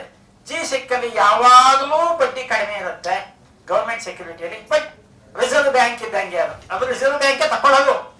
GSEC ಅನ್ನ ರಿಸರ್ವ್ ಬ್ಯಾಂಕ್ ತಗೊಳ್ಳೋದು, ನಿಮ್ಮ ಇತರೆ ಬ್ಯಾಂಕ್ ಮೂಲಕ ತಗೊಳುತ್ತೆ, ನಿಮ್ಮಿಂದ ನೇರವಾಗಿ ತಗೊಳ್ಳಲ್ಲ. ಯಾಕಂದ್ರೆ ನಿಮ್ದು RBI ಲೈಸೆನ್ಸ್ಡ್ ಬ್ಯಾಂಕ್ ಅಲ್ಲ. ಆದ್ರಿಂದ ನಿಮ್ಮ ಆ ಬ್ಯಾಂಕ್ ಮೂಲಕ GSEC ಅಲ್ಲಿ ಇನ್ವೆಸ್ಟ್ ಮಾಡ್ತೀನಿ ಸರ್ ಅಂತ ಹೇಳಿ ಮಾಡ್ಬೋದು. ಅದರಲ್ಲಿ GSEC ಟ್ರೆಸರಿ ಬಿಲ್ ಅಂತಂದ್ರೆ ಈಗ ಉದಾಹರಣೆಗೆ 98 ರೂಪಾಯಿ ಕೊಟ್ರೆ 90 ದಿನ ಆದ್ಮೇಲೆ 100 ರೂಪಾಯಿ ಕೊಡ್ತಾರೆ ಅವರು. ಉದಾಹರಣೆ ಹೇಳಕ್ ನಾನು ಮೊದಲೇ ಇಷ್ಟು ಅಂತ ಕಟ್ಸ್ಕೊಳ್ತಾರೆ. 90 ಸಾಮಾನ್ಯವಾಗಿ 100ಕ್ಕೆ 2 ರೂಪಾಯಿ 3 ರೂಪಾಯಿ ಇರುತ್ತೆ 90 ದಿನಕ್ಕೆ. ಅದು 90 ಡೇಸು ಇದೆ, 180 ಡೇಸ್ ಇದೆ, 360 ಡೇಸ್ ಇದೆ. ಅದಕ್ಕಿಂತ ಜಾಸ್ತಿ ಇಲ್ಲ ಟ್ರೆಸರಿ ಬಿಲ್. ಈಗ 360 ಡೇಸ್ನೇ ಜಾಸ್ತಿ, ಅದನ್ನು ಕಡಿಮೆ ಮಾಡಬೇಕು ಅಂತಿದ್ದಾರೆ. ಸೊ ಹಾಗಾಗಿ ಅದ್ರ ಬಗ್ಗೆ ಸ್ವಲ್ಪ ನೀವು ಗಮನ ಹರಿಸಬಹುದು. ಆಮೇಲೆ AA ರೇಟಿಂಗ್ ಇರೋಂಥದ್ದು AA+ ಅಥವಾ AA ರೇಟಿಂಗ್ ಇರೋಂಥ ಕಮರ್ಷಿಯಲ್ ಬ್ಯಾಂಕ್ ಅಲ್ಲಿ for time being long term invest ಮಾಡಬಾರ್ದು. ಅಲ್ಲೂ ಕೂಡ ಶಾರ್ಟ್ ಟರ್ಮ್ ಇನ್ವೆಸ್ಟ್ ಮಾಡಬೇಕು. 1 ವರ್ಷ 2 ವರ್ಷ ಇದಕ್ಕೆ ಮತ್ತೆ ರಿನ್ಯೂ ಮಾಡಿ, ನೋ ಪ್ರಾಬ್ಲಮ್. ಮತ್ತೆ ಬಡ್ಡಿ ನಿಮಗೆ ಅದರಲ್ಲಿ ಕ್ರೆಡಿಟ್ ಆಗ್ತಾ ಇರಬೇಕು ಟೈಮ್ ಟು ಟೈಮು. ಅದನ್ನು ನೋಡಿಕೊಂಡು ನೀವು ಇನ್ವೆಸ್ಟ್ ಮಾಡಬೇಕು. FD ಅಲ್ಲಿ FD ಇಂಪ್ಲಿಮೆಂಟ್ ಮಾಡೋದು ಹೇಗೆ, FD ಬಂದ ಮೇಲೆ ಅದನ್ನ ಹೇಗೆ ಯುಟಿಲೈಸ್ ಮಾಡಬೇಕು ಅಂತ.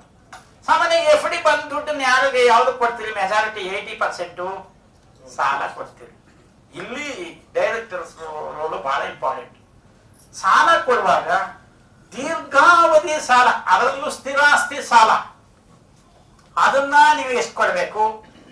ಚರಾಸ್ತಿ ಸಾಲ ಎಷ್ಟು, ಸೆಕ್ಯೂರ್ಡ್ ಅನ್ಸೆಕ್ಯೂರ್ಡ್ ಎರಡೇ ಸಿಂಪಲ್ ಆಗಿ ಹೇಳ್ಬಿಡ್ತೀನಿ. ಸೆಕ್ಯೂರ್ಡ್ ಅಂದ್ರೆ ಆಧಾರ ಇರೋದು, ಅನ್ಸೆಕ್ಯೂರ್ಡ್ ಅಂದ್ರೆ ಆಧಾರ ಇಲ್ಲದೆ ಇರೋದು. ಅನ್ಸೆಕ್ಯೂರ್ಡ್ ಯಾವುದು ಅಂದ್ರೆ ಬಿಸ್ನೆಸ್ ಲೋನ್ ಅಂತ ಕೊಡ್ತೀರಿ. ನಿಮ್ಗೆಲ್ಲ ಬಹಳ ಪರಿಚಯದವ್ರು ಇರ್ತಾರೆ, ಅದಕ್ಕಾಗಿ ನೀವು ಡೈರೆಕ್ಟರ್ ಆಗಿರೋದು. ನಿಮ್ಮನ್ನ ವೋಟ್ ಹಾಕಿ ಎಲೆಕ್ಟ್ ಮಾಡಿರ್ತಾರೆ. ಸುಮ್ಮನೆ ಇಲ್ಲ ನಿಮ್ಮ ಸೊಸೈಟಿ ಮಾಡ್ಕೊಳ್ಳಿ, ನೀವು ಅಧ್ಯಕ್ಷರಾಗ್ಬಿಡಿ ಅಂತಿರಲ್ಲ.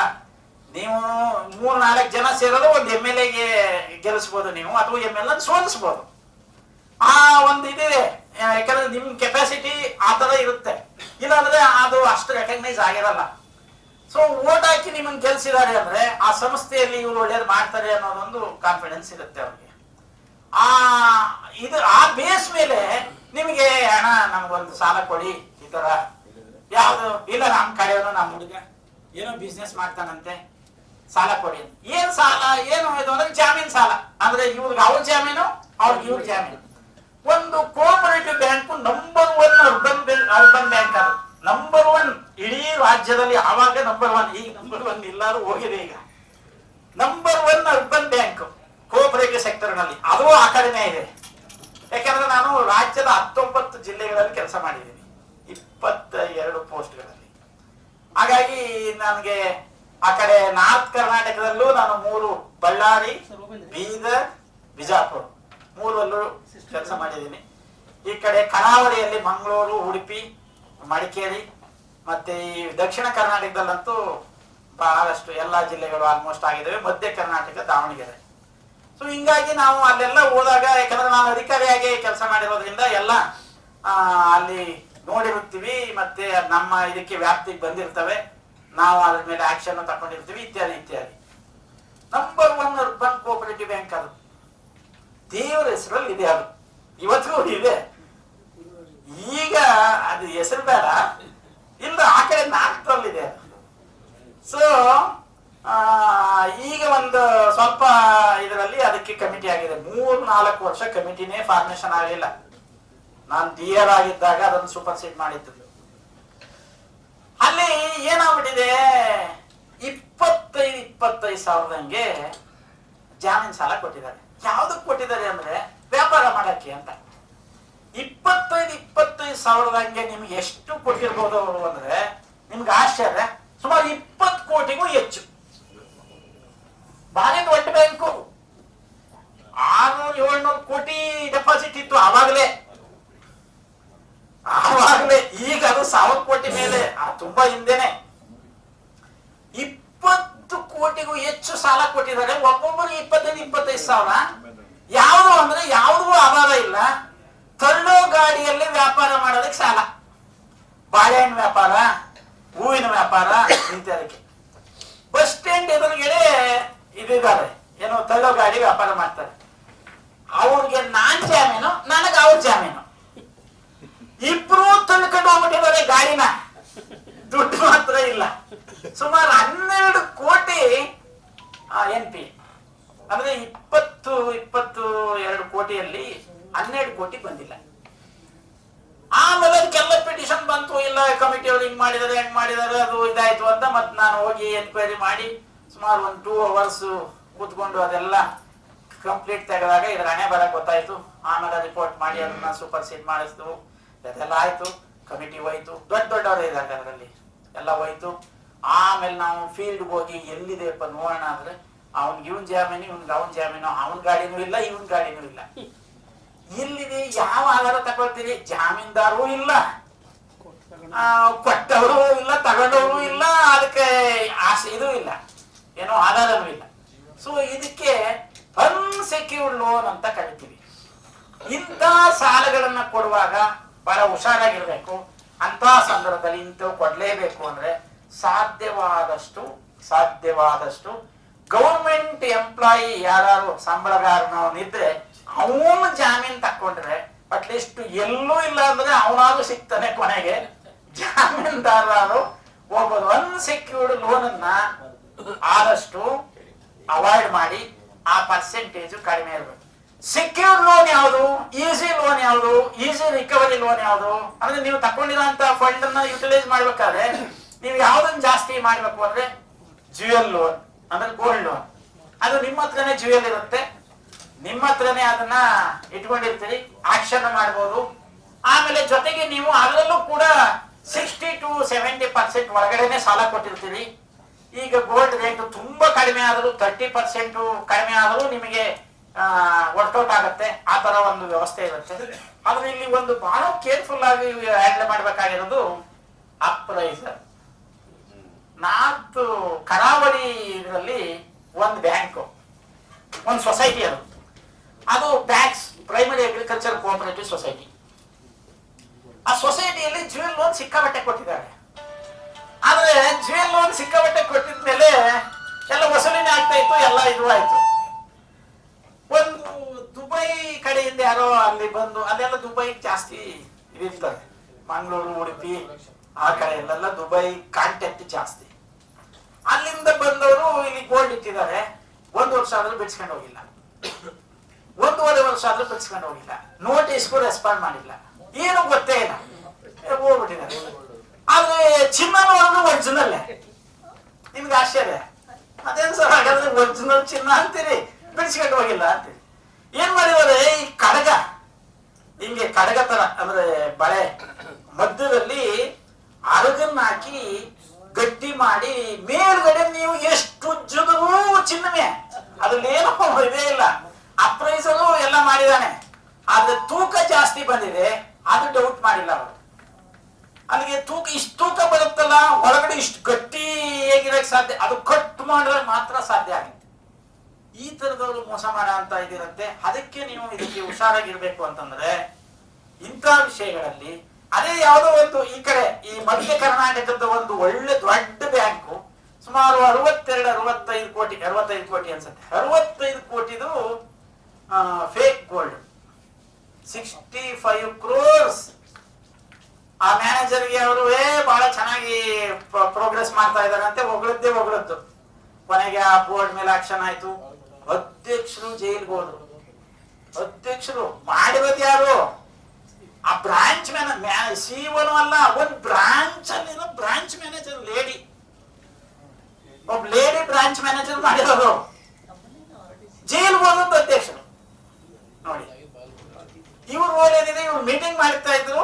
ಅವ್ರಿಗೆಲ್ಲ ಅವನ್ನ ನೋಡಿ ಕಲ್ತ್ಕೊಡ್ರಿ ಅಂತ ಹೇಳೋರು ಇವರು. ನೋಡಿ ಎಷ್ಟು ಚೆನ್ನಾಗಿ ಕೆಲಸ ಮಾಡ್ತಾ ಇದ್ದಾರೆ ಅಂತ ಹೇಳೋರು. ಹಿಂಗೆ ಅಲ್ಲಿಗೆ ಇದು ಅಪ್ರೈಸರ್ ವಿಚಾರದಲ್ಲಿ ಸ್ವಲ್ಪ ಹುಷಾರಾಗಿರ್ಬೇಕಾಗತ್ತೆ ನೀವು. ಇದೆಲ್ಲ ಯಾಕಾಗತ್ತೆ ಅಂದ್ರೆ ಅಪ್ರೈಸರ್ ಮತ್ತೆ ಅವರು ಒಂದಾದಾಗ. ಅದರಿಂದ ನೀವೇನ್ ಮಾಡ್ಬೇಕು ಅಂದ್ರೆ ನಿಮ್ ಸಿಇಒಗೆ ಅಥವಾ ನಿಮ್ಮ ಸಿಇಒ ಇಂದ ನೆಕ್ಸ್ಟ್ ಸ್ಟಾಫ್ಗೆ ಅಪ್ರೈಸಲ್ ಟ್ರೈನಿಂಗ್ ಅನ್ನ ಕೊಡಿಸ್ಬೇಕು. ಒಂದೇ ದಿನ ಅದು ನಿಮ್ಮ ಜ್ಯುವೆಲರಿ ಅಂಗಡಿ ಯಾರಿಗಾರು ಒಬ್ಬ ಅಲ್ಲಿ ದೊಡ್ಡ ಜ್ಯುವೆಲರಿ ಇರುತ್ತೆ ಯಾರ್ದಾರು, ಅವ್ರ ಹತ್ರ ಹೋದ್ರೆ ಅದನ್ನ ಆಸಿಡ್ ಹಾಕೋದು ಹೇಗೆ, ಅದು ಉಜ್ಜು ತಿಕ್ಕಿದ್ರೆ ಯಾವ ತರ ಬರುತ್ತೆ, ಅದು ಗೋಲ್ಡ್ ಅಂತ ಹೆಂಗಿದಾಗುತ್ತೆ, ಹೌದು ಅದನ್ನ ಟ್ರೈನಿಂಗ್ ಕೊಡಿಸ್ಬೇಕು ನೀವು. ಅಟ್ಲೀಸ್ಟ್ ಅಪ್ರೈಸರ್ ಮಾಡಿದ್ದನ್ನ ಇವನು ಒಂದ್ಸಲ ಚೆಕ್ ಮಾಡ್ಕೊಳ್ಬೇಕು. ಯಾರು? ಸಿಇಒ ಒಂದ್ಸಲ ಚೆಕ್ ಮಾಡ್ಕೊಳ್ಬೇಕು. ಅಥವಾ ನಿಮ್ಮ ಅಲ್ಲಿರೋಂತ ಇನ್ನೊಬ್ಬ ಸ್ಟಾಫ್ ಆದ್ರೂ ಚೆಕ್ ಮಾಡಂಗೆ ಒಂದಿನ ಟ್ರೈನಿಂಗ್ ಕಳಿಸಿದ್ರೆ ಸಾಕು. ಅದರಿಂದ ನಿಮಗೆ ಇಡೀ ವರ್ಷದ ತಲೆ ಬಿಸಿ ಕಡಿಮೆ ಆಗತ್ತೆ. ಜೊತೆಗೆ ಗೋಲ್ಡ್ ಅನ್ನ ನೀವು ಯಾವುದೇ ಗೋಲ್ಡ್ ಆಗಲಿ ಅಥವಾ ಯಾವುದೇ ಸ್ಟಾಕ್ ಆಗಲಿ ಪ್ರತಿ 3 ತಿಂಗಳಿಗೊಮ್ಮೆ ಆದರೂ ಡೈರೆಕ್ಟರ್ಸ್ ಆದವರು ನೀವು ವೆರಿಫೈ ಮಾಡಬೇಕು, ಚೆಕ್ ಮಾಡಬೇಕು. ಒಂದು ದೊಡ್ಡ ಫೆಡರೇಷನ್ ಗೊಬ್ಬರದ ವ್ಯಾಪಾರ ಮಾಡುತ್ತೆ. ಅದರಲ್ಲಿ 40 ಕೋಟಿದು ಗೊಬ್ಬರನೇ ಇಲ್ಲ. ಗೊಬ್ಬರ ಇದೆ ಅಂತ ಬರ್ಕೊಂಡು ಹೋಗ್ತಾ ಇದ್ದಾರೆ. ಯಾಕೆಂದ್ರೆ ಗೊಬ್ಬರ ಅಲ್ಲಿ ಯಾರು ಚೆಕ್ ಮಾಡಿಲ್ಲ, ಇಲ್ಲಿ ಎಲ್ಲ ಇದರಲ್ಲಿ ಗೊಬ್ಬರ ಇದೆ ಅಂತ ಬರ್ಕೊಂಡಿದ್ದಾರೆ. ಅದೆಲ್ಲಿದೆಯಪ್ಪ ಅಂದ್ರೆ ಇಲ್ಲ, ಅದು ಮಾರಾಟ ಆಗ್ಲಿಲ್ಲ, ಮಣ್ಣಾಗೋಯ್ತು, ಮಣ್ಣಾಗಿ ಎಲ್ಲ ಹೋಗ್ಬಿಟ್ಟಿದೆ. ಅದು ಯಾವುದೋ ಈ 15 ವರ್ಷದ ಹಿಂದೆ ಹೋಗಿರೋದು, 20 ವರ್ಷದ ಹಿಂದೆ ಹೋಗಿರೋದು. ಅವಾಗ ಆ ಮ್ಯಾನೇಜರ್ ಇದ್ರು, ಈ ಮ್ಯಾನೇಜರ್ ಇದ್ರು, ಅದನ್ನ ಯಾವುದೋ ಸೊಸೈಟಿ ಕೊಟ್ರು. ಅದು ಸೊಸೈಟಿಯಲ್ಲಿ ಇದೆ ಅಂದ್ರೆ ಸೊಸೈಟಿಯಲ್ಲಿ 1-2 ಮಳೆ ತುಂಬಿರೋ ಚೀಲನ ಒಂದ್ ಮೂಲೆಯಲ್ಲಿ ಇಟ್ಟಿದ್ದಾನೆ ಗೋಡೌನ್ಲಿ.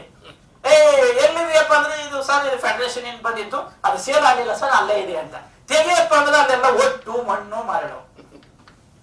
ಸೊ ಯಾಕಿದು ಹಿಂಗಾಗ್ತವೆ ಅಂದ್ರೆ ಆಗಾಗ್ಗೆ ಕಾಲಕ್ಕೆ ನೀವು ಚೆಕ್ ಮಾಡಿದ್ರೆ ಅಂದ್ರೆ ಗೋಲ್ಡ್ ಅನ್ನ ನೀವು ಅಟ್ಲೀಸ್ಟ್ ಎಷ್ಟು ಪ್ಯಾಕೆಟ್ ಇದೆ, ಎಷ್ಟು ಐಟಮ್ ಇದಾವೆ, ಅದು ಟ್ಯಾಲಿ ಆಗತ್ತಾ, ಬುಕ್ಗೂ ಇದಕ್ಕೂ ಟ್ಯಾಲಿ ಆಗತ್ತೆ ಅಂತ ಅನ್ನೋದನ್ನ ನೀವು ಚೆಕ್ ಮಾಡ್ಕೊಳ್ಬೇಕಾಗತ್ತೆ. ಅದು ನಿಮ್ಮ ಅಭಿವೃದ್ಧಿಯಲ್ಲಿ ನಿಮ್ಮ ಪಾತ್ರ. ಮಳೆ ತುಂಬಿರೋ ಚೀಲನ ಒಂದ್ ಮೂಲೆಯಲ್ಲಿ ಇಟ್ಟಿದ್ದಾನೆ ಗೋಡೌನ್ಲಿ. ಎಲ್ಲಿದೆಯಪ್ಪ ಅಂದ್ರೆ ಇದು ಸರ್ ಇದು ಫೆಡರೇಷನ್ ಏನ್ ಬಂದಿತ್ತು, ಅದು ಸೇಲ್ ಆಗಿಲ್ಲ ಸರ್, ಅಲ್ಲೇ ಇದೆ ಅಂತ ತೆಗೆಯಪ್ಪ ಅಂದ್ರೆ ಅದೆಲ್ಲ ಒಟ್ಟು ಮಣ್ಣು ಮರಳು.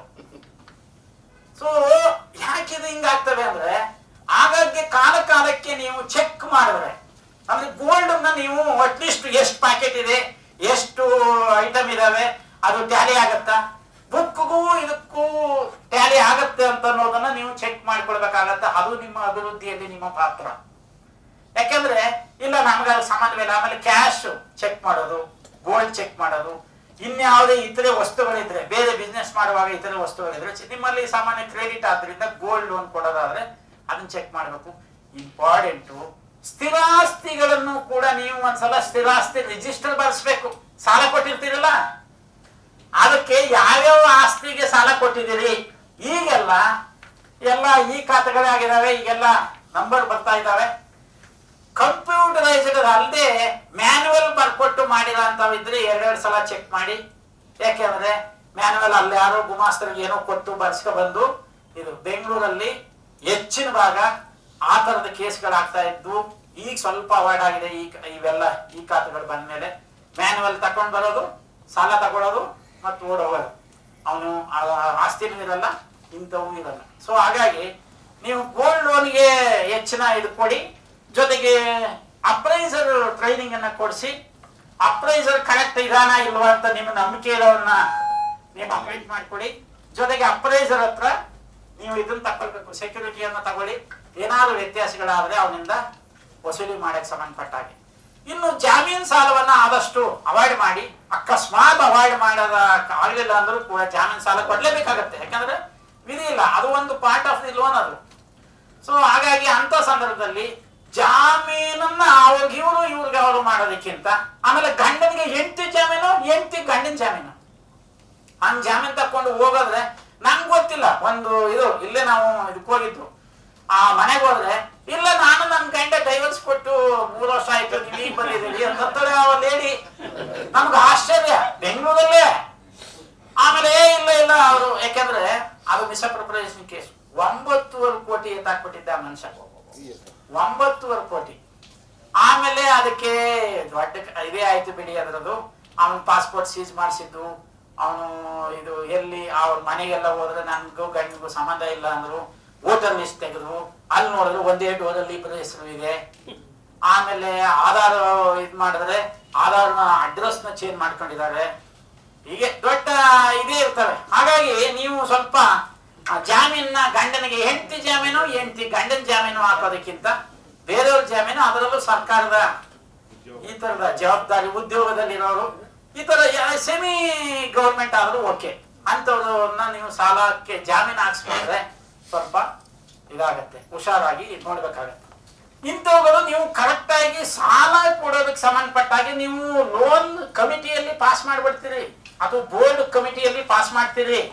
ಪಾಸ್ ಮಾಡೋದು ಅಷ್ಟೇ ನಿಮ್ ಕೆಲಸ ಅಂತ ನೀವು ಅನ್ಕೊಳ್ಬಾರ್ದು. ಪಾಸ್ ಮಾಡಿದ್ಮೇಲೆ ಸೂಪರ್ವಿಷನ್ ಇದೆಯಲ್ಲ, ಅದೇ ನಿಮ್ ಕೆಲಸ ನಿಜವಾಗಿ.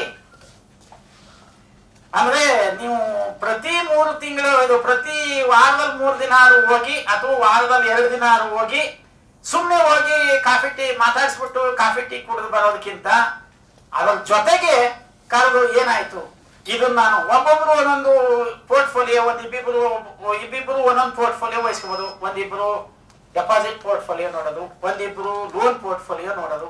ಇಂಥವು ವೆರಿಫೈ ಮಾಡ್ತಾ ಬಂದ್ರೆ ನೀವೆಲ್ಲ ಸೇಫ್ ಆಗ್ತೀರಿ. ಯಾಕಂದ್ರೆ ನೀವು ಅವ್ರಂಗೆ ಸಂಬಳದಾರು ಅಲ್ಲ, ನಿಮ್ಗೆ ಹೆಚ್ಚು ನಿಮ್ದೇ ಆದ ವ್ಯವಹಾರ ಇರ್ತವೆ, ನಿಮ್ದೇ ಆದ ಕೆಲಸ ಇರುತ್ತೆ. ಇದು ನಿಮ್ ಸುಮ್ಮನೆ ಒಂದು ಇದು ಅಡಿಷನಲ್ ಆಗಿ ಒಂದು ಗೌರವ ಸ್ಥಾನ ಇರಲಿ ಅಂತ ಬಂದಿರ್ತೀರಿ ಅಷ್ಟೇ. ಕೊನೆಗೆ ಅಲ್ಟಿಮೇಟ್ ಆಗಿ ನಿಮಗೆ ಫಿಕ್ಸ್ ಆಗೋದು ನಿಮಗೆ ಫಿಕ್ಸ್ ಆಗತ್ತೆ. ಸೊ ಆದ್ರಿಂದ ನೀವು ಅಂತ ಸಂದರ್ಭದಲ್ಲಿ ನೋಡಿ, ಈ ಇದನ್ನ ಸಾಲ ಕೊಡುವಾಗಲೂ ಕೂಡ ಸೂಪರ್ವಿಷನ್ ಬಹಳ ಮುಖ್ಯ. ಪ್ರತಿಯೊಂದನ್ನು ಅನಾಲಿಸಿಸ್ ಮಾಡಬೇಕು. ಯಾವ ಸಾಲ ಜಾಸ್ತಿ ಹೋಗ್ತಾ ಇದೆ, ಯಾವ ಸಾಲ ಕಡಿಮೆ ಆಗ್ತಾ ಇದೆ.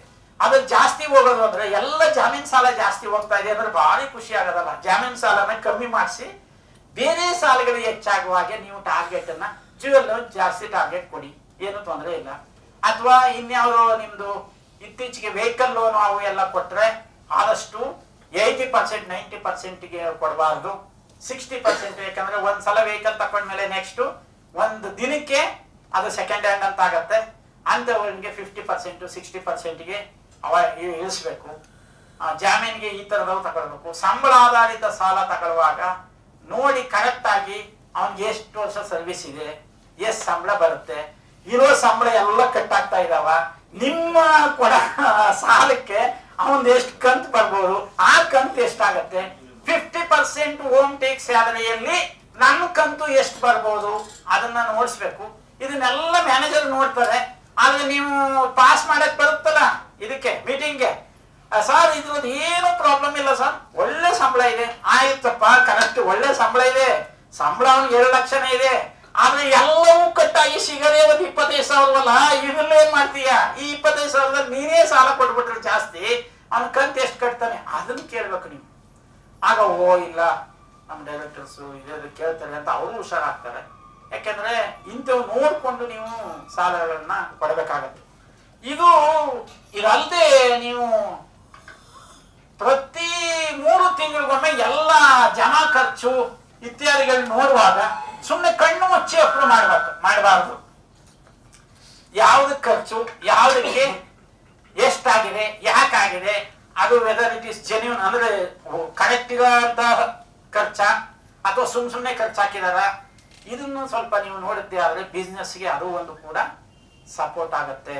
ಅದರಿಂದ ಇದಲ್ಲದೆ ನಾನ್ ಬ್ಯಾಂಕಿಂಗ್ ಬಿಸ್ನೆಸ್, ನೀವು ಇನ್ಶೂರೆನ್ಸ್ ಮಾಡಿಸೋದಿರ್ಬೋದು, ಆಮೇಲೆ ಸ್ಟಾಂಪ್ ರಿಜಿಸ್ಟ್ರೇಷನ್, ಇದು ನಿಮ್ಮ ಇ ಸ್ಟಾಂಪಿಂಗ್ ಅದನ್ನು ಮಾಡೋದಿರ್ಬೋದು, ಅಥವಾ ನಿಮ್ಮ ಏಜೆನ್ಸಿ ಗ್ಯಾಸ್ ಏಜೆನ್ಸಿಗಳಿರ್ಬೋದು, ಅಥವಾ ನಿಮ್ಮ ಇವುಗಳನ್ನೆಲ್ಲ ಕಟ್ಟೋದಿರುತ್ತೆ, ಏನು ಬೇರೆ ಬೇರೆ KEB ಬಿಲ್ ಕಟ್ಟೋದು ಇಂಥವುಗಳನ್ನೆಲ್ಲ ಕಟ್ಟ ಅಂತ ಒಂದು ಸರ್ವಿಸ್ ಇದಿರ್ಬೋದು. ಅದಕ್ಕೆಲ್ಲ ಮಿನಿಮಮ್ ಸರ್ವಿಸ್ ಚಾರ್ಜ್ ಅನ್ನ ನೀವು ಮಾಡಿ ಅಂಥವುಗಳಿಗೆ ಜಾಸ್ತಿ ಬಿಸ್ನೆಸ್ ಅನ್ನ ನೀವು ನಾನ್ ಬ್ಯಾಂಕಿಂಗ್ ಬಿಸ್ನೆಸ್ ಅಂತಾರೆ ಇದಕ್ಕೆ.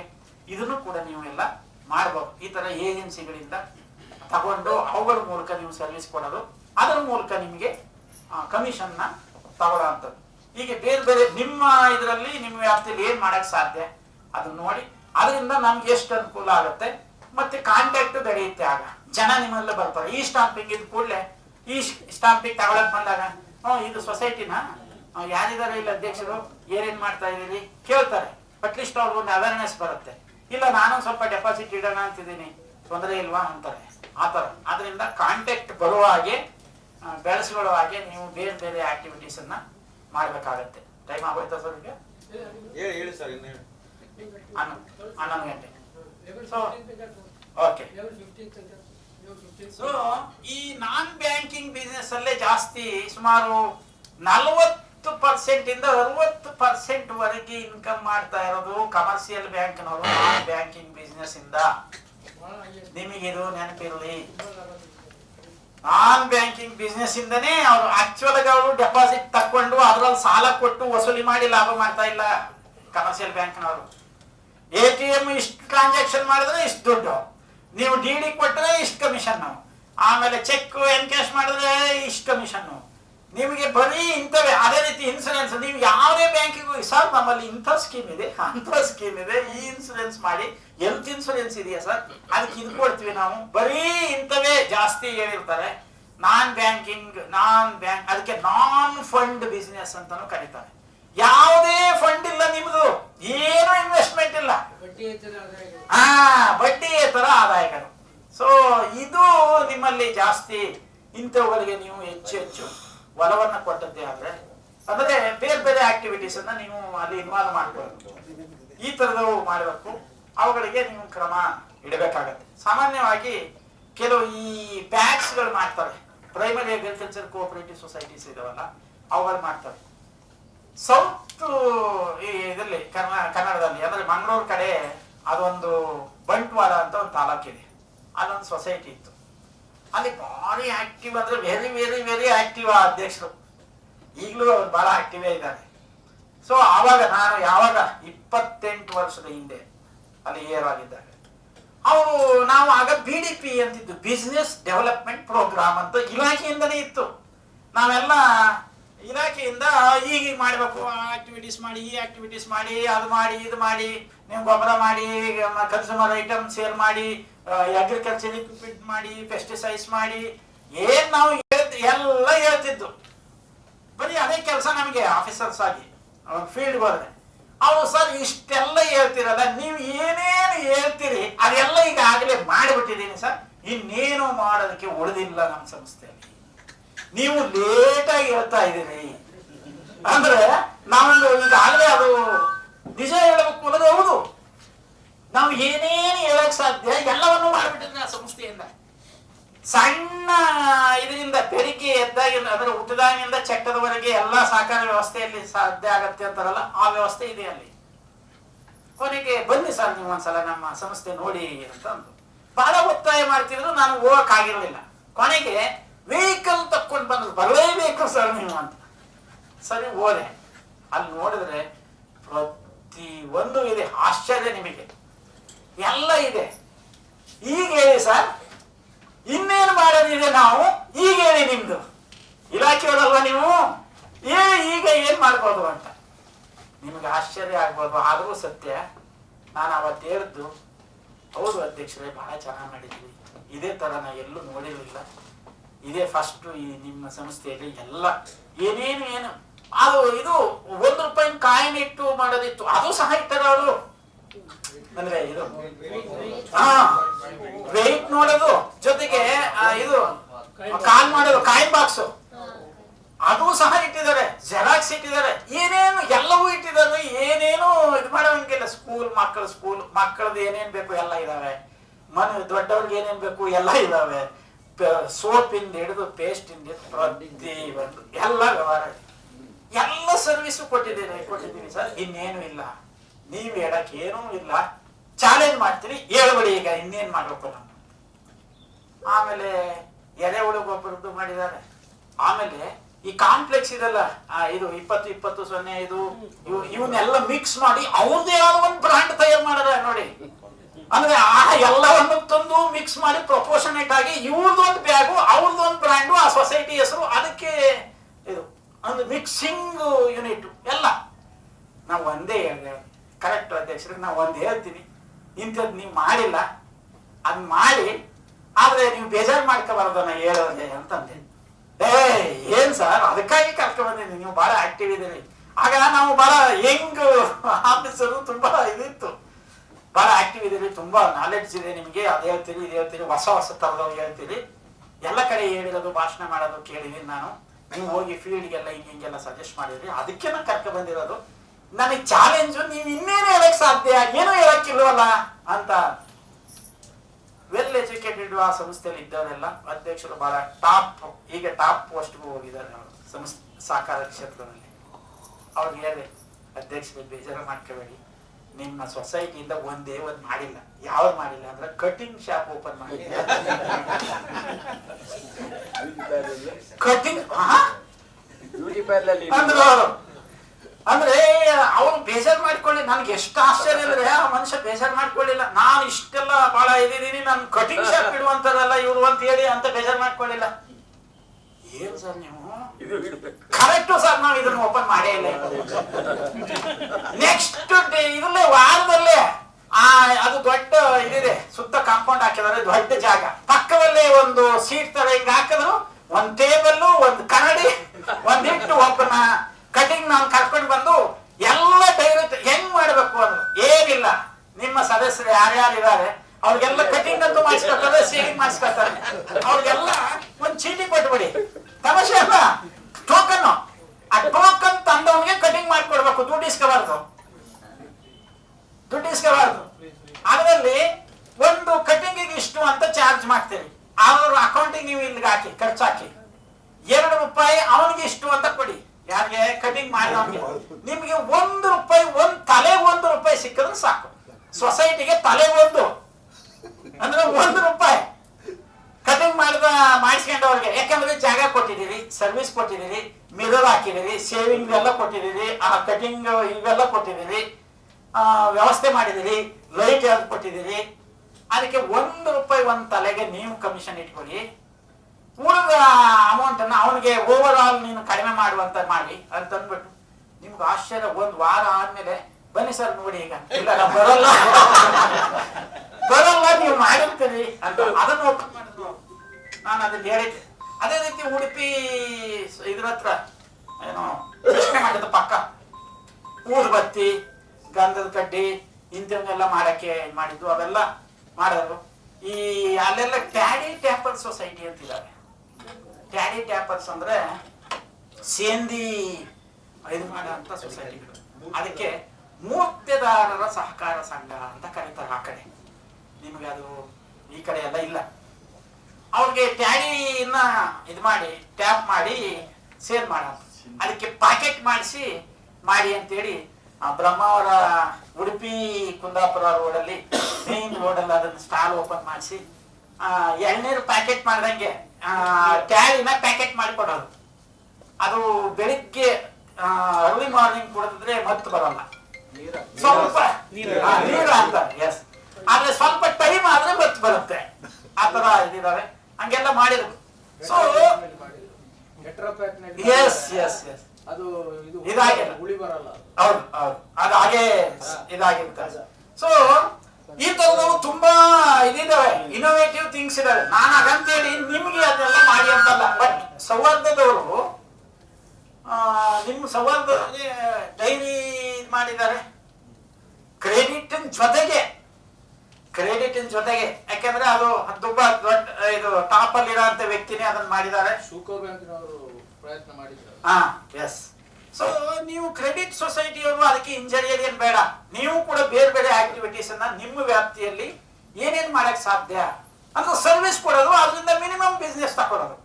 ಮಿನಿಮಮ್ ಕಮಿಷನ್ ಇದ್ರೆ ಏನೋ ಪ್ರಾಬ್ಲಮ್ ಇಲ್ಲ. ಅದನ್ನ ವ್ಯಾಪಾರದ ದೃಷ್ಟಿಯಿಂದ ನೋಡೋದಕ್ಕಿಂತ ಸೇವೆ ಕೊಟ್ಟಂಗಾಯ್ತು. ಇಂಪಾರ್ಟೆಂಟ್ ಇದ್ರಲ್ಲಿ ಏನು ಅಂದ್ರೆ ನಿಮಗೆ ಜನ ನಿಮ್ಮ ಸಂಸ್ಥೆಗೆ ಬರಂಗಾಗ್ತಾರೆ. ಅದರಿಂದ ನಿಮಗೆ ಇಂಡೈರೆಕ್ಟ್ ಆಗಿ ಬಿಸ್ನೆಸ್ ಹೆಚ್ಚಾಗತ್ತೆ, ಜೊತೆಗೆ ಅದರಿಂದ ಕಮಿಷನ್ ಕೂಡ ಸಿಗ್ತವೆ. ಹೀಗೆ ನೀವು ಬೇರೆ ಬೇರೆ ಆಕ್ಟಿವಿಟೀಸ್ ಅನ್ನ, ನಾನ್ ಬ್ಯಾಂಕಿಂಗ್ ಬಿಸ್ನೆಸ್, ನಾನ್ ಫಂಡ್ ಬಿಸ್ನೆಸ್ ಇಂಥವುಗಳನ್ನ ಜಾಸ್ತಿ ಮಾಡಿದ್ದೆ ಆದ್ರೆ ಅದರಿಂದ ಆದಾಯಗಳು ಹೆಚ್ಚಾಗ್ತವೆ, ನಿಮ್ಮ ಆಕ್ಟಿವಿಟೀಸ್ ಹೆಚ್ಚಾಗತ್ತೆ, ಇಂಡೈರೆಕ್ಟ್ ಆಗಿ ವ್ಯಾಪಾರ ಅಭಿವೃದ್ಧಿ ಆಗಕ್ಕೆ ಸಾಧ್ಯ ಆಗುತ್ತೆ. ನಿಮ್ಮಲ್ಲಿ ಏನಾದ್ರು ಕ್ವಶನ್ಸ್ ಇದಾವ? ಯಾವುದು ದುಡಿಯುತ್ತೋ ಅದು ವರ್ಕಿಂಗ್ ಕ್ಯಾಪಿಟಲ್. ಅದು ಯಾವ್ದು ದುಡಿಯುತ್ತೆ? ಫಾರ್ ಎಕ್ಸಾಂಪಲ್ ಸೇವ್ ಅಮೌಂಟ್, ಇದು ವರ್ಕಿಂಗ್ ಕ್ಯಾಪಿಟಲ್. ಇದು ರೂಲ್ ನಲ್ಲೇ ಇದೆ, ನಾನ್ ಮಾತ್ರ ಹೇಳ್ತಾರಲ್ಲ, ರೂಲ್ ನಲ್ಲಿ ಇರೋದನ್ನೇ ಹೇಳ್ತಾ ಇದ್ದೀನಿ. ಶೇರ್ ಕ್ಯಾಪಿಟಲ್, ವರ್ಕಿಂಗ್ ಕ್ಯಾಪಿಟಲ್ ಇದು ತುಂಬಾ ಒಳ್ಳೆಯ ಕ್ಯಾಪಿಟಲ್. ಯಾಕೆ ಅಂದ್ರೆ ಇದಕ್ಕೆ ಬಡ್ಡಿನೇ ಇಲ್ಲ. ಅಂದ್ರೆ ಇಂಟ್ರೆಸ್ಟ್ ಇಲ್ಲದೆ ಫ್ರೀ ಆಗಿ, ಯಾವುದೇ ಅಪ್ಲಿಕೇಶನ್ ಇಲ್ಲದೆ, ಯಾರೋ ನಿಮಗೆ ತಕ್ಷಣ ಕೊಡಿ ಅಂತ ಕೇಳದೇ ಇರೋಂತ ಡೆಪಾಸಿಟ್ ಇದು ದುಡ್ಡು ಅಂದ್ರೆ ಶೇರ್ ಕ್ಯಾಪಿಟಲ್. ಆದ್ರಿಂದ ಡಿವಿಡೆಂಡ್ ಕೊಡ್ತೀವಲ್ಲ, ಡಿವಿಡೆಂಡ್ ಲಾಭ ಮಾಡಿದ್ರೆ ಸಾಲ ಕೊಡ್ತೀವಿ, ಲಾಭ ಮಾಡ್ಲಿಲ್ಲ ಅಂದ್ರೆ ಡಿವಿಡೆಂಡ್ ಕೊಡೋದೇ ಇಲ್ಲ. ಆದ್ರೆ ಲಾಭ ಮಾಡ್ಲಿಲ್ಲ ಅಂದ್ರೆ ನೀವೇ ಕಿರೋದು ಅಂತ ಕೇಳ್ತಾರೆ ಅವರು. ಅದರಿಂದ ಸೇರನ್ನ ಜಾಸ್ತಿ ತಕ್ಕೊಂಡು ಲಾಭ ಮಾಡಿ ಬಿಸ್ನೆಸ್ ಅಲ್ಲಿ ಹಾಕಿ. ಆದ್ರಿಂದ ಸೇರ್ ಅಮೌಂಟ್ ಅನ್ನ ನೀವು ಹೆಚ್ಚು ಮಾಡ್ಕೊಳ್ಳೋದಕ್ಕೆ, ಸೇರ್ ಅಮೌಂಟ್ ಹೆಚ್ಚು ಮಾಡ್ಕೊಳ್ಳೋದಕ್ಕೆ ಏನ್ ದಾರಿ ಅಂತಂದ್ರೆ, ನಿಮ್ಮ ಸೇರನ್ನ ಮೊತ್ತವನ್ನ ಬೈಲಾದಲ್ಲಿ ಹೆಚ್ಚು ಮಾಡಬೇಕು. ನಂಬರ್ 1 ಅಂದ್ರೆ 100 ರೂಪಾಯಿ ಸೇರ್ ಇದೆ ಅಂದ್ರೆ 500 ರೂಪಾಯಿ ಮಾಡಿ, ಜನರಲ್ ಬಾಡಿಯಲ್ಲಿ ಇಟ್ಟು ಬೈಲಾ ಅಮೆಂಡ್ಮೆಂಟ್ ಮಾಡಿ, ಎಲ್ಲ ಯಾರ್ಯಾರು 100 ರೂಪಾಯಿ ಕೊಟ್ಟಿದ್ದೀರಿ ಅವರೆಲ್ಲ ಇನ್ ಮುಂದೆ 500 ರೂಪಾಯಿ ಕೊಡಿ ಅಂತ ಹೇಳಿ ಆ ತರ ಹೆಚ್ಚು ಮಾಡೋದು ಒಂದು. ಇನ್ನೊಂದು ಲೋನ್ಗೆ ಲಿಂಕ್ ಮಾಡೋದು, ಲಿಂಕಿಂಗ್ ವಿತ್ ಲೋನ್ ಅಂತ. ಅಂದ್ರೆ ನೀವು ಒಂದು 10,000 ಇದಾದ್ರೆ ಜಾಸ್ತಿ ತಗೊಳ್ಬಾರ್ದು ಸೇರನ್ನ. ಯಾಕಂದ್ರೆ ಅವನು ಕಷ್ಟದಲ್ಲಿ ಇರ್ತಾನೆ, ಬಂದಿರೋದೇ ಕಷ್ಟದಲ್ಲಿದ್ದು ಸಾಲ ತಗೊಳ್ಳೋದಕ್ಕೆ ಅವನು ಮತ್ತೆ ನೀವು ಸೇರ್ ಕೊಡಿ ಜಾಸ್ತಿ 10% ಸೇರ್ ಕೊಡಿ ಅಂತ 2.5% ಸೇರ್ ಹಾಕಿ 10 ರೂಪಾಯಿಲಿ 2.5 ರೂಪಾಯಿ ಸೇರ್ ಕೊಟ್ಬಿಡಪ್ಪ, 100 ರೂಪಾಯಿಲಿ 2 ರೂಪಾಯಿ ಸೇರ್ ಕೊಡು. ಅಲ್ಲಿಗೆ 2.5% ಸೇರ್ ತಕೊಳ್ಳಿ, ಅಡಿಷನಲ್ ಸೇರ್ ಇದು. ಅಲ್ಲಿಗೆ ಇದು ವರ್ಕಿಂಗ್ ಕ್ಯಾಪಿಟಲ್ ನಲ್ಲಿ ನೋಡೋದು. Deposit working capital, loans working capital, undisbursement profit working capital, borrowings working capital. Working capital ಅಲ್ಲಿ ಏನೇನು ಬರುತ್ತೆ ಅಂತ ನಾ ಹೇಳ್ತಾ ಇದ್ದೀನಿ ಈಗ. Share capital, deposit, loans, borrowings and ಇದು ಯಾವುದು undisbursed profit and reserves. Reserves ಅಂದ್ರೆ ಇತರೆ ನಿಧಿಗಳು. ಇದೆಲ್ಲವೂ ಕೂಡ ವರ್ಕಿಂಗ್ ಕ್ಯಾಪಿಟಲ್. ಜೊತೆಗೆ ಇದರಲ್ಲಿ ರಿಸರ್ವ್ಸ್ ಅಂದ್ರೆ ನೀವು ರಿಸರ್ವ್ ಫಂಡ್ ಇಟ್ಟಿರ್ಬೋದು, ಅಥವಾ ಬೇರೆ ಇವುಗಳಿಗೆ ಬೇರೆ ಬೇರೆ ನಿಧಿಗಳನ್ನ ಮಾಡ್ಕೊಂಡು, ಇವೆಲ್ಲವೂ ವರ್ಕಿಂಗ್ ಕ್ಯಾಪಿಟಲ್. ಈ ವರ್ಕಿಂಗ್ ಕ್ಯಾಪಿಟಲ್ ನಲ್ಲಿ ಹೆಚ್ಚು ಮಾಡೋದು ಹೇಗೆ ಅಂದ್ರೆ, ಈಗ ಆಲ್ರೆಡಿ ಡೆಪಾಸಿಟ್ ಅನ್ನ ಹೇಗೆ ಹೆಚ್ಚು ಮಾಡ್ಬೇಕು ಮಾತಾಡಿದ್ವು ನಾವು. ಸೇರ್ ನ ಹೆಚ್ಚು ಮಾಡ್ಬೇಕಾಗತ್ತೆ. ಅದಕ್ಕೆ 2-3 ದಾರಿ. ಒಂದು ಸೇರ್ ಅಮೌಂಟ್ ಅನ್ನ ಹೆಚ್ಚು ಮಾಡೋದು, ಇನ್ನೊಂದು ಲೋನ್ಗೆ ಶೇರ್ ಅನ್ನ ಲಿಂಕ್ ಮಾಡೋದು. ಇವೆರಡರಿಂದ ಶೇರ್ ಅನ್ನ ಜಾಸ್ತಿ ಮಾಡ್ತಾ ಹೋಗ್ಬೋದು. ಇನ್ನು ರಿಸರ್ವ್ಸ್ ಇವುಗಳು ಹೆಚ್ಚಾಗದು ಯಾವಾಗ ಅಂದ್ರೆ, ನೀವು ಓವರ್ ಆಲ್ ವ್ಯವಹಾರ ಮಾಡಿ ಲಾಭ ಬಂದ್ರೆ ರಿಸರ್ವ್ ತೆಗೆದಿಟ್ಟಿರ್ತೀರಿ. 25% ಮೀಸಲು ನಿಧಿ, 2% ಶಿಕ್ಷಣ ನಿಧಿ ಕೊಟ್ಬಿಡ್ತೀರಿ. ಇನ್ನು ಉಳಿದವೆಲ್ಲ ದಾನ ಧರ್ಮ ನಿಧಿಗೆ ಹಾಕಿರ್ತೀರಿ, ಕಟ್ಟಡ ನಿಧಿಗೆ ಹಾಕಿರ್ತೀರಿ, ಮತ್ತೆ ಬೇರೆ ಬೇರೆ ಇವು ಸಿಬ್ಬಂದಿ ಕಲ್ಯಾಣ ನಿಧಿಗೆ ಹಾಕಿರ್ತೀರಿ, ಮತ್ತೆ ಸದಸ್ಯರ ಕಲ್ಯಾಣ ನಿಧಿಗೆ ಹಾಕಿರ್ತೀರಿ, ಬ್ಯಾಡ್ ಅಂಡ್ ಡೌಟ್ಫುಲ್ ಡೆಟ್ಗೆ ನಿಧಿಗೆ ಹಾಕಿರ್ತೀರಿ. ಈ ರೀತಿ ಬೇರೆ ಬೇರೆ ನಿಧಿಗಳನ್ನ ಮಾಡಿರ್ತೀರಿ. ಯಾವಾಗ ಲಾಭ ಆದಾಗ. ಅದಲ್ಲದೆ ಡೆಪಾಸಿಟ್ಸ್, ಅದು working capital. Loans and borrowings, ಬೇರೆ ಕಡೆಯಿಂದ ಲೋನ್ ತಕೊಂಡ್ರೆ ಅದು ವರ್ಕಿಂಗ್ ಕ್ಯಾಪಿಟಲ್. ಅಂದ್ರೆ ಕಡಿಮೆ ಅಮೌಂಟ್ ಗೆ ಲೋನ್ ಸಿಗುತ್ತೆ ಅನ್ನೋದಾದ್ರು ತಗೊಂಡು ನೀವು ಹೆಚ್ಚು ಬಡ್ಡಿ ಸಿಗೋ ಕಡೆ ಸಾಲವನ್ನ ಕೊಡಬಹುದು. But it is not advisable. ಯಾಕೆ ಅಂದ್ರೆ ಸಾಲ ಅವನಿಗೆ ನೀವು ಬಡ್ಡಿ ಕೊಡಬೇಕು. ಜೊತೆಗೆ ಇಲ್ಲಿ ನೀವು ಕೊಟ್ಟಂತ ಸಾಲ ಬ್ಲಾಕ್ ಆಗ್ಬಿಟ್ರೆ ಇದು ತೊಂದರೆ ಆಗ್ಬೋದು. ಅದು ನೋಡ್ಕೊಂಡು ನೀವು ಇದು ಮಾಡ್ಬೋದು. ಬಟ್ ನಬಾರ್ಡ್ ಅಲ್ಲಿ ಈಗ DCC ಬ್ಯಾಂಕ್ಗಳಿಗೆ, ಬ್ಯಾಂಕ್ಸ್ಗಳಿಗೆ ನಬಾರ್ಡ್ ರಿಫೈನಾನ್ಸ್ ಕೊಡುತ್ತೆ, ಅಪೆಕ್ಸ್ ಬ್ಯಾಂಕ್ ರಿಫೈನಾನ್ಸ್ ಕೊಡುತ್ತೆ, ಗವರ್ಮೆಂಟ್ ಸಪೋರ್ಟ್ ಇದ್ದಂಥವ್ರು ರಿಫೈನಾನ್ಸ್ ಬರ್ತಾರೆ. ಅದಕ್ಕೆ ಅವು ವರ್ಕೌಟ್ ಆಗುತ್ತೆ. ನಿಮ್ಮಲ್ಲಿ ಅದು ಲೋನ್ಸ್ ಅಂಡ್ ಬಾರೋಯಿಂಗ್ಸ್ ಅಷ್ಟೊಂದು ಪ್ರಮಾಣದಲ್ಲಿ ನಿಮಗೆ ಎಫೆಕ್ಟಿವ್ ಆಗಿ ಇಂಪ್ಲಿಮೆಂಟ್ ಮಾಡೋದಕ್ಕಾಗಲ್ಲ. ಅದೇ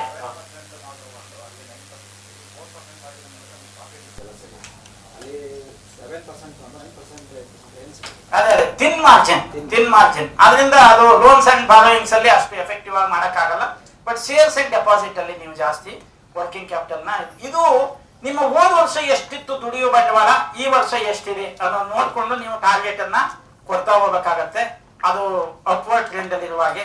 ಆದ್ರೆ ಒಂದು ಪಾಯಿಂಟ್ ಏನು ಅಂದ್ರೆ ಈ ವರ್ಕಿಂಗ್ ಕ್ಯಾಪಿಟಲ್ ಗಿಂತ ನಿಮ್ಮ ಎಸ್ಟಾಬ್ಲಿಷ್ಮೆಂಟ್ ಕಾಸ್ಟ್, ಸಿಬ್ಬಂದಿ ವೆಚ್ಚ ಮತ್ತು ನಿಮ್ಮ ಮ್ಯಾನೇಜ್ಮೆಂಟ್ ಕಾಸ್ಟ್ ಇದೆಯಲ್ಲ, ಶುಡ್ ನಾಟ್ ಎಕ್ಸೀಡ್ 2%.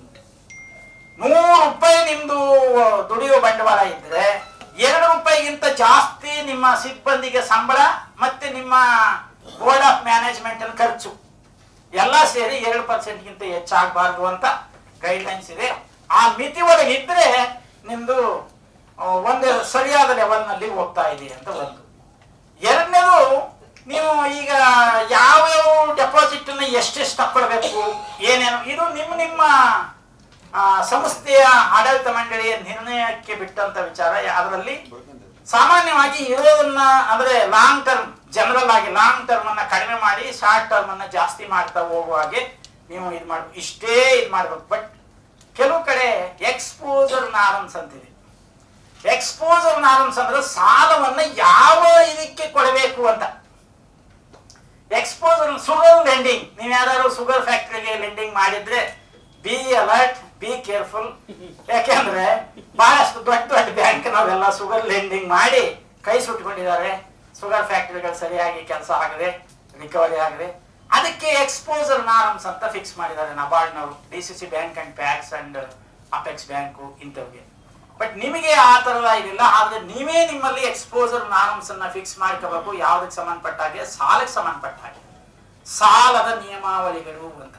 ಕೆಲವು ಎಕ್ಸ್ಪೋಜರ್ ನಾರ್ಮ್ಸ್ ಅಲ್ಲಿ 40% ಗಿಂತ ಹೆಚ್ಚಿರಬಾರ್ದು ಇಂಥ ಸೆಕ್ಟರ್ಗೆ, ಇದು 10% ಗಿಂತ ಹೆಚ್ಚು ಮಾಡಬಾರ್ದು ಅಂತ ಬೇರೆ ಬೇರೆ ಸೆಕ್ಟರ್ ಕೊಟ್ಟಿದ್ದಾರೆ ನಬಾರ್ಡ್ ಅಂಡ್ RBI. ಬಟ್ ನಿಮಗೆ ಇಲ್ಲಿ ಅನ್ಸೆಕ್ಯೂರ್ಡ್ ಲೋನ್ ಇದನ್ನ ಯಾವ ಕಾರಣಕ್ಕೂ ನೀವು 10% ಗಿಂತ ಜಾಸ್ತಿ ಟೋಟಲ್ ಲೆಂಡಿಂಗ್ ನಲ್ಲಿ 10% ಕೊಟ್ಟುಬಿಟ್ಟಿದ್ದೀರಿ ಅಂದ್ರೆ ಜಾಸ್ತಿ ಕೊಟ್ಟಿದ್ದಾರೆ ಅಂತ. ಅದು ಆದಷ್ಟು ಮಿನಿಮೈಸ್ ಮಾಡಬೇಕು ನೀವು. ಅಂದ್ರೆ ನಿಮ್ಗೆ ಯಾವುದೇ ಇದಿಲ್ಲದೆ ಇದ್ರು ಕೂಡ, ಆದ್ರೆ ಯಾವ ಸಾಲ ಜಾಸ್ತಿ ಕೊಡಬೇಕು ಅನ್ನೋದು ನಿಮ್ ಸಾಲದ ನಿಯಮಾವಳಿಯಲ್ಲಿ ಮಾಡ್ಕೊಳ್ಬೇಕು.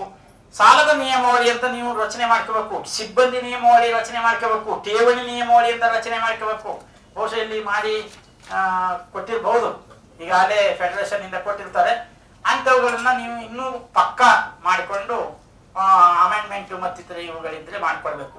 ಜೊತೆಗೆ ನೀವು ಇಲ್ಲಿ ರಿವ್ಯೂ ಮಾಡುವಾಗ ನಮಗೆ ಪ್ರಾಫಿಟ್, ಆ ಸಂಸ್ಥೆಗೆ ಪ್ರಾಫಿಟ್ ಯಾವ್ದಾಗತ್ತೆ ಅಂದ್ರೆ ಯಾವ ಏರಿಯಾದಲ್ಲಿ ಕಡಿಮೆಗೆ ಸಿಗುತ್ತೆ ಅದು, ಅಂದ್ರೆ ಲೋ ಕಾಸ್ಟ್ ಡೆಪಾಸಿಟ್ ಯಾವುದು, ಅದೇ ರೀತಿ ಹೈ ಈಲ್ಡ್ ಬರ ಅಂತ ಸಾಲ ಯಾವುದು, ಅದರಲ್ಲಿ ಸೇಫ್ಟಿ ಸೆಕ್ಯೂರಿಟಿ ಅದನ್ನ ನೋಡ್ಕೊಂಡು ಅನಲೈಸ್ ಮಾಡಿ ಹೀಗೆ ಅಂತ ನೀವು ನಿಮ್ಮ ಲೋನ್ ರೂಲ್ಸ್ ಅಲ್ಲಿ ಮಾಡ್ಕೊಂಡಿದ್ದೆ ಆದ್ರೆ ಆಗ ಸರಿಯಾಗಿ, ಅಂದ್ರೆ ನೀವು ಅಲ್ಲಿ ಕಾಮನ್ ಇದನ್ನು ಕೂಡ ಅಪ್ಲೈ ಮಾಡಿ. ಇದು ನನ್ನ ದುಡ್ಡು ಇಲ್ಲಿ ದುಡಿಬೇಕಾದ್ರೆ ಏನ್ ಮಾಡ್ಬೇಕು ಅಂತ ಯೋಚನೆ ಮಾಡಿರೋ ಸಂಸ್ಥೆಯಲ್ಲಿ ಆಟೋಮೆಟಿಕ್ ಆಗಿ ಅದು ಒಂದು ಲೆವೆಲ್ಗೆ ಬರುತ್ತೆ ಅಂತ. ಮತ್ತೆ ಇನ್ನೇನಾದ್ರು ಇದೆಯಾ? ಒಂದು ಬಿಸ್ನೆಸ್ ಎಷ್ಟರೊಳಗೆ NPA ಇದ್ರೆ NPA ಸಂಬಂಧಪಟ್ಟ ಹಾಗೆ ಮಾತಾಡೋದಾದ್ರೆ ತುಂಬಾ ದೊಡ್ಡ ಟಾಪಿಕ್ ಅದು. NPA ನಾನ್ ಪರ್ಫಾರ್ಮಿಂಗ್ ಅಸೆಟ್, ಇದ್ರ ಬಗ್ಗೆ ತುಂಬಾ ಆರ್ಟಿಕಲ್ ಎಲ್ಲ ಇದು ಮಾಡಿದೀವಿ. ಅದರಲ್ಲಿ ಯಾವಾಗಲೂ ಅಷ್ಟೇ ಬಿಲೋ 5% ಇದ್ರೆ ಓವರ್ ಆಲ್ NPA ಅದು ಇಟ್ಸ್ ಓಕೆ, ಅಂದ್ರೆ ಟಾಲರಬಲ್ ಅಂತ. ಎಬೋ 5 ಇದ್ರೆ ಅಲಾರ್ಮಿಂಗ್ ಅಂತ, ಎಬೋ 10 ಇದ್ರೆ ರೆಡ್ ಅಂತ. ಆದ್ರಿಂದ 10 ಇದ್ರೆ ಕಂಪ್ಲೀಟ್.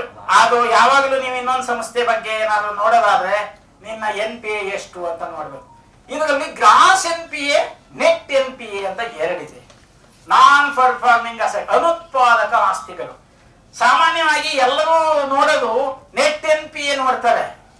ನೆಟ್ NPA ಅನ್ನು ನಮ್ಮವರು ಈಗ ನಮ್ಮ ಎಲ್ಲ ಸಂಸ್ಥೆ, even commercial bank, DCC bank, packs, apex bank ಎಲ್ಲ, ಈವನ್ ಕಮರ್ಷಿಯಲ್ ಬ್ಯಾಂಕು ಕೂಡ ನೆಟ್ NPA ನ ಹೆಂಗೆ ಕಡಿಮೆ ಮಾಡ್ತಾ ಇದ್ದಾರೆ ಅಂದ್ರೆ, ಯಾಕಂದ್ರೆ ನಾನು ಬ್ಯಾಂಕಿಂಗ್ ಅಲ್ಲಿ ಬಹಳಷ್ಟು, ನಾನು PhD ಮಾಡಿರೋದು ಬ್ಯಾಂಕಿಂಗ್ ಮೇಲೆನೆ ಮೈಸೂರು ಯೂನಿವರ್ಸಿಟಿಯಲ್ಲಿ. ಸೊ ತುಂಬಾ ಡಿಟೇಲ್ ಇದೆ. ಹೆಂಗ್ ಕಡಿಮೆ ಮಾಡ್ತಾರೆ ಅಂದ್ರೆ, ಲೋನ್ ಅನ್ನ ಜಾಸ್ತಿ ಮಾಡಿಬಿಟ್ರೆ ಲೋನ್ ಔಟ್ಸ್ಟ್ಯಾಂಡಿಂಗ್ ಲೋನ್ ಕೊಡೋದು ಹೊರಗಡೆ ಸಾಲ ನಿಂತಿರುವ ಸಾಲ ಅಂದ್ರೆ ಜಾಸ್ತಿ ಲೋನ್ ಕೊಡ್ತಾ ಹೋದ್ರೆ ನೆಟ್ NPA ಡೌನ್ ಆಗುತ್ತೆ. ಯಾಕೆಂದ್ರೆ ಟೋಟಲ್ ಲೋನ್ ಜಾಸ್ತಿ, ಕರೆಂಟ್ ಲೋನ್ ಜಾಸ್ತಿ ಕೊಟ್ಬಿಟ್ರೆ ಪರ್ಸೆಂಟೇಜ್ ಕಮ್ಮಿ ಬಂದ್ಬಿಡುತ್ತೆ, ಅದಲ್ಲಿ ಕಮ್ಮಿ ಮಾಡ್ತಾರೆ ಒಂದು. ಜೊತೆಗೆ ಲಾಭ ಬಂದ್ಮೇಲೆ ಅನುತ್ಪಾದಕ ಸಾಲಗಳ ನಿಧಿ ಅಂತ ಇದೆ, ಬ್ಯಾಡ್ ಅಂಡ್ ಡೌಟ್ಫುಲ್ ಡೆಟ್ ಮಾಡಿರ್ತಾರೆ. ಜೊತೆಗೆ NPA ಗೆ ಪ್ರಾವಿಷನ್ ಮಾಡಿರ್ತಾರೆ, ಅನುತ್ಪಾದಕ ಸಾಲಗಳಿಗೆ ಅನುವು ಅಂತ. ಬಂದಂತ ಲಾಭದಲ್ಲಿ 5 ಕೋಟಿ ದುಡ್ಡು ಬರಲ್ಲ ಅಂತ ಇಟ್ಕೊಳ್ಳಿ. 5 ಕೋಟಿದು ಉದಾಹರಣೆಗೆ ನಾ ಹೇಳೋದು, 5 ಕೋಟಿ ಸಾಲ ಅನುತ್ಪಾದಕ.